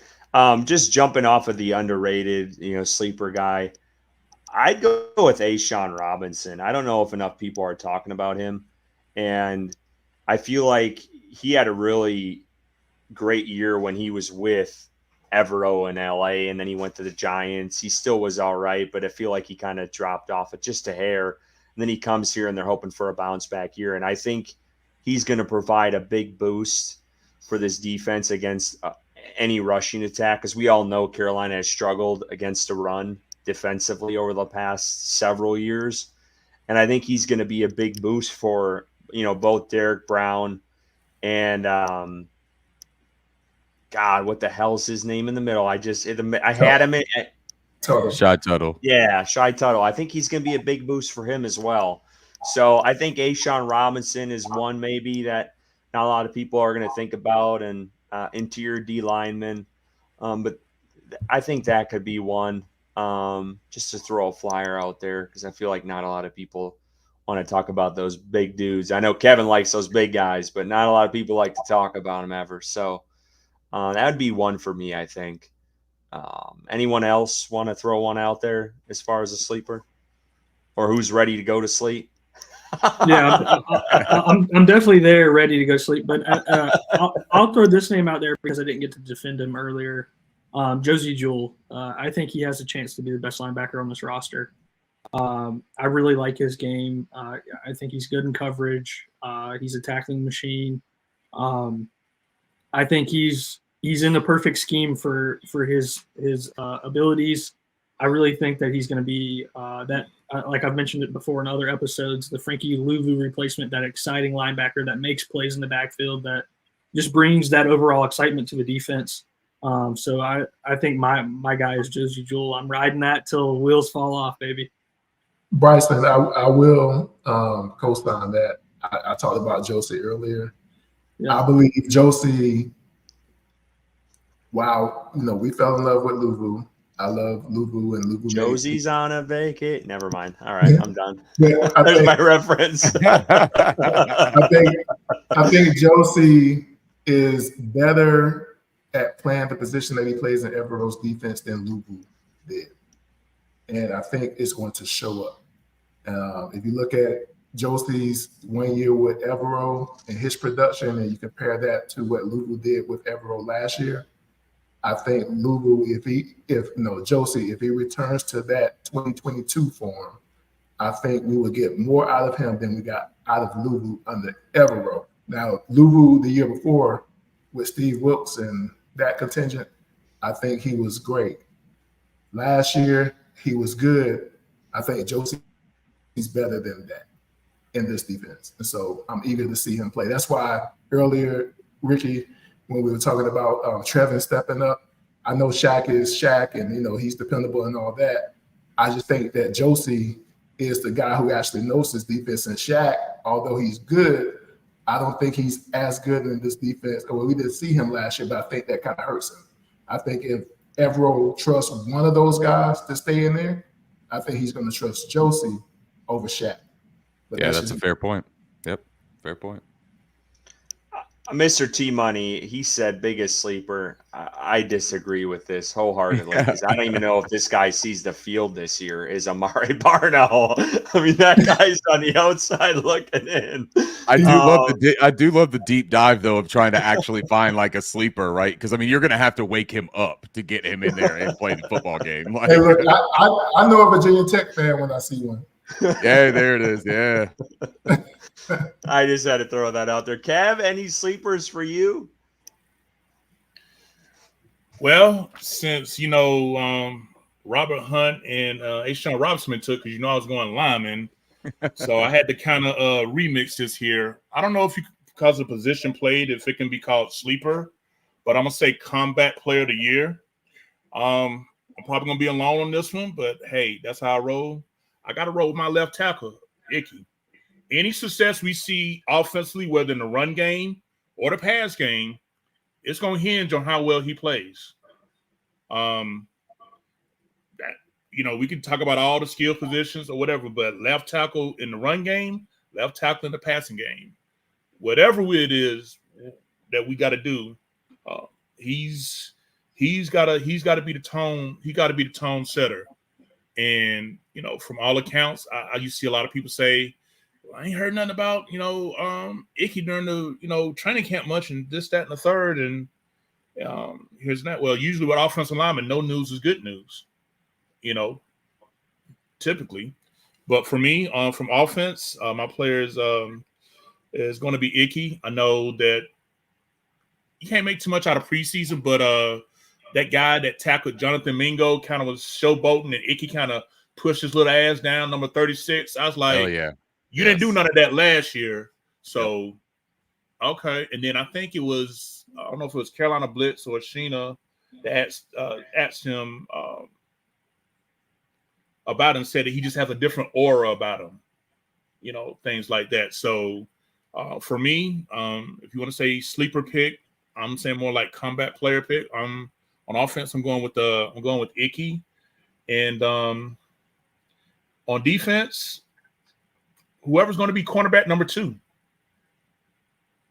Whoever gets the most snaps as the second outside corner. I know it's kind of a position in flux with Dane Jackson was penciled in, but whoever is the cornerbacks on outside cornerback opposite of J.C. Horn, who ends up getting the most snaps on defense, that's definitely a sleeper pick. Now, I think J.C. will get tested early to see, okay, are you really that dude? And I think he's going to shut shit down early. So I think they're going to focus on the cornerback away from him. So whoever that guy is, I just think on defense, that's going to be the sleeper guy defensively. I love those picks. I got to share this. And if you got to go to bed, I get it. You can get out of here. I'm cool with that. But I got to share this because JJ's the one who retweeted it. I'm shocked you hadn't mentioned it. But ISM just tweeted out, it's 12:06 right now. We appreciate it. We got still 1,000 people watching us. Man, you guys are great. We love every one of you. Hell yeah. But ISM just tweeted out about 20 minutes ago, I belong. That's all he said. I belong. We didn't talk about, I thought we'd talk about him more. We didn't really talk about him too much tonight. A couple times maybe. Where do you see ISM? I liked the dude when we signed him last year from the Chiefs. I did, and I thought, he had some value in the return game. Didn't think he got a whole lot of opportunity at the wide receiver position, with the starters. But I've always been pulling for this dude. Where are you guys at with ISM? For me, go ahead. For me, going out to practice and seeing him outside of Deontay Johnson, ISM was the smoothest, most explosive big play wide receiver consistently during training camp for me. I definitely, been a fan of his since we traded for him. I think it was an exchange of 7th round, 6th round picks or last year with Kansas City. For him, I know he was limited to most return as a return guy, but I think as far as route running goes, explosion, I think that he's a guy that if, once he recovers, if he can, get his way back in, I think he's got a lot left to say. He's one of those dogs that, Morgan said that he wants. And I honestly believe that if he didn't get injured, he would be on this team. I honestly feel and believe that way. So that's just my take. Ricky, I know you got something to say. Yeah, I do have something to say, but look, I don't dislike ISM. I like Amir Smith-Marset. I like the energy he brings. I like the speed that he brings. I think that he's a better route runner than Terrace Marshall Jr. was. Probably a better route runner than Jonathan Mingo, but Jonathan Mingo is improving in that too. Probably a better route runner than Xavier Legette. Xavier Legette's a rookie. But when you really think about it, Amir Smith-Marset, he was one of those luxury players. At the end of the day, that's what it was. If he's a gadget guy, if he's a return specialist, you have to have a roster that has enough core talent at that position to keep that kind of player with a 53-man roster spot, in my opinion. It's kind of the same thing with like Deshaun Jameson, right? Like Deshaun Jameson has things he's good at, but he's not going to be the answer on the boundary because of his size. Amir Smith-Marset is not going to be one of your top 3 wide receivers. I don't think that that's in his trajectory. That's not to say that he's not a useful, talented football player, but this team and this roster, I didn't think that they had a spot for him. If he would come back to the practice squad, I would absolutely love that. But judging from his reactions to being released, I don't think he's going to have any interest being on the Panthers practice squad. I think that he would go on a practice squad for another team. I think that he's soured on being here because he gave everything that he could. And I don't blame him for that, man. I wish him all the best, but I don't think that it's unfair that he didn't make this roster. Just my personal opinion. Anyone else? Yeah, I mean, Amen.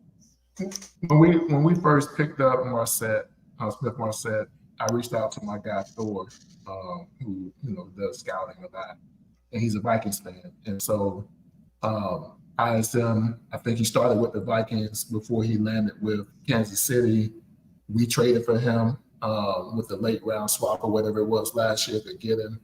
Obviously, Federer was trying to take a flyer on somebody who had some talent. When I asked Thor about him, Thor basically broke down his game and said that he's a guy that would be good in the run game, as we witnessed, and not good in the run game, good in the return game, as we witnessed. But he said, I really don't see any upside in him as a receiver, right? It's not that he can't, get down the field and, do things that look like he's a receiver, but being trustworthy as a receiver isn't something that he saw as his upside. And so he was like, if you just need a guy who's going to be a kick return specialist, punt return specialist, then ISM is a guy that, that could be useful for the Panthers. But he was like, I wouldn't put a lot of stock in him. And so last year, the way I saw ISM, and I was a little salty, because my guy Shy Smith had gotten cut. But I saw him as an upgrade to Shy Smith. Shy Smith had, been asked to be a punt returner in order to make the team the year before. And so if they weren't going to keep Shy Smith as a punt returner, and he wasn't great as a punt returner, I thought ISM could be an upgrade to him in that capacity. But I never saw ISM, as a person who would ever get on the field as a wide receiver. I think what we see from Dave Canales is something that I respect, is that he isn't going to just put a guy on the 53, especially when he's trying to sort out who is who and what is what. If you can't be a return specialist and a dependable receiver, if you need to be, then you won't be on my team. And I think it's time as Panthers fans that we embrace that type of thinking, because that's what good teams do. When you're trying to build a roster, when you're trying to get good players and get consistent players, I love ISM. I think I called him a dog when I witnessed him play in the preseason, especially that first game. But with ISM, I think, in fairness to us as fans, I think we should always aspire for better. Right?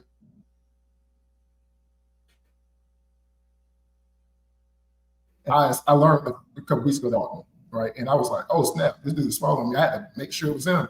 And so I was always careful about how I talked about him during this cut season, because I didn't want him to think I was being negative about him. So I just kind of left it neutral.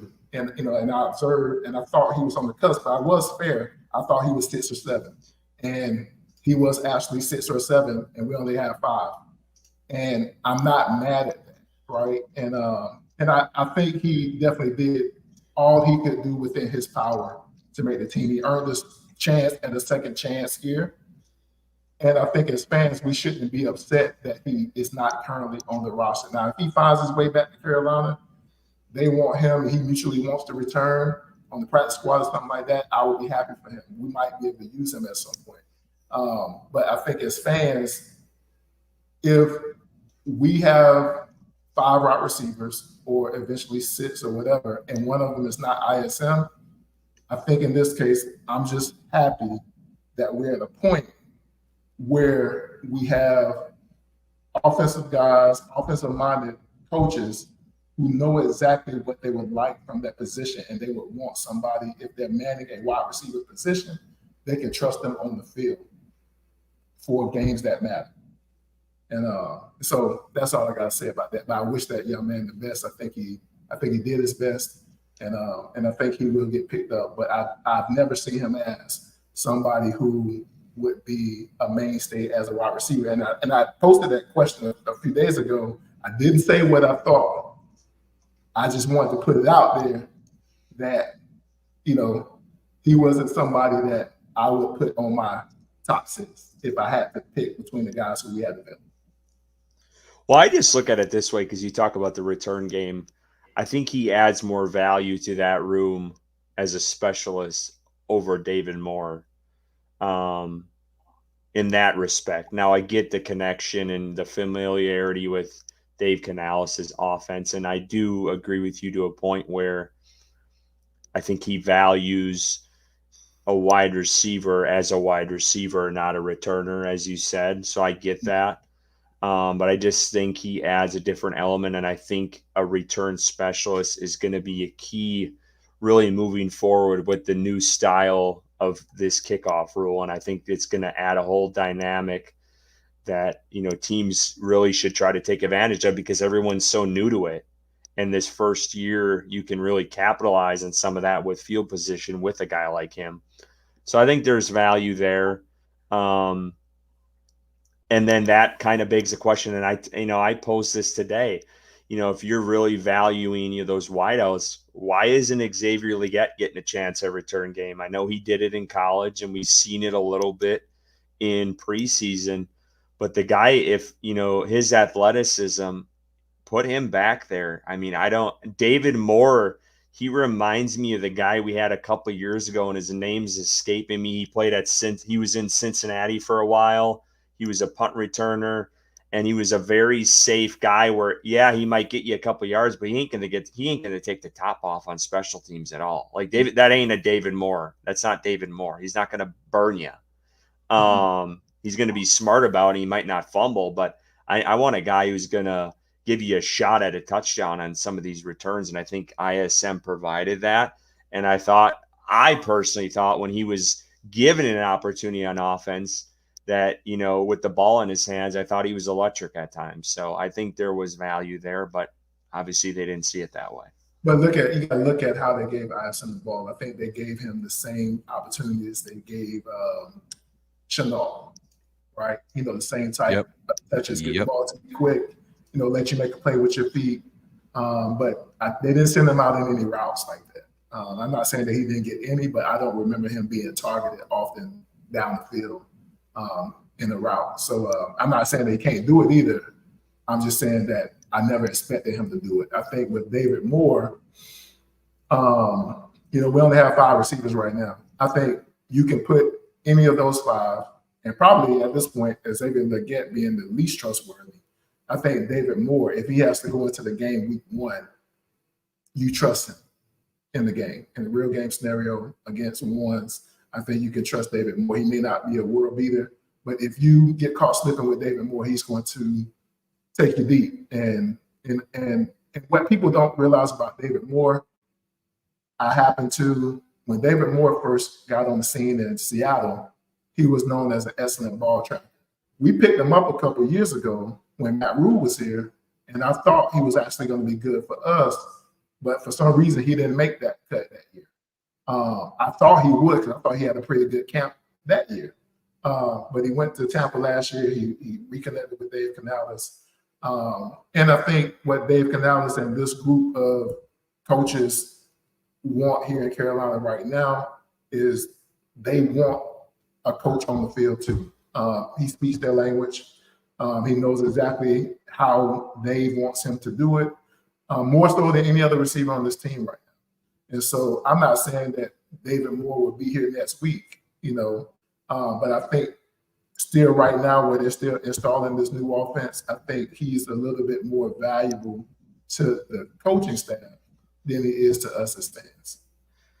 All right, I want to end on this and we'll be done. I'll get you guys out of here. I'm tired. I still got to get this episode out on all the platforms. But I want to end on this. Just give me a quick answer. I don't need a reasoning. Who wins the NFC South since we're doing predictions? Who do you think wins this division at the end of the season? We'll start with Kevin.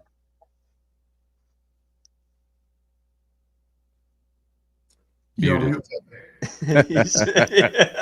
Hey, give everybody some grace here, man. Everybody's tired of shit right now. Oh, my bad.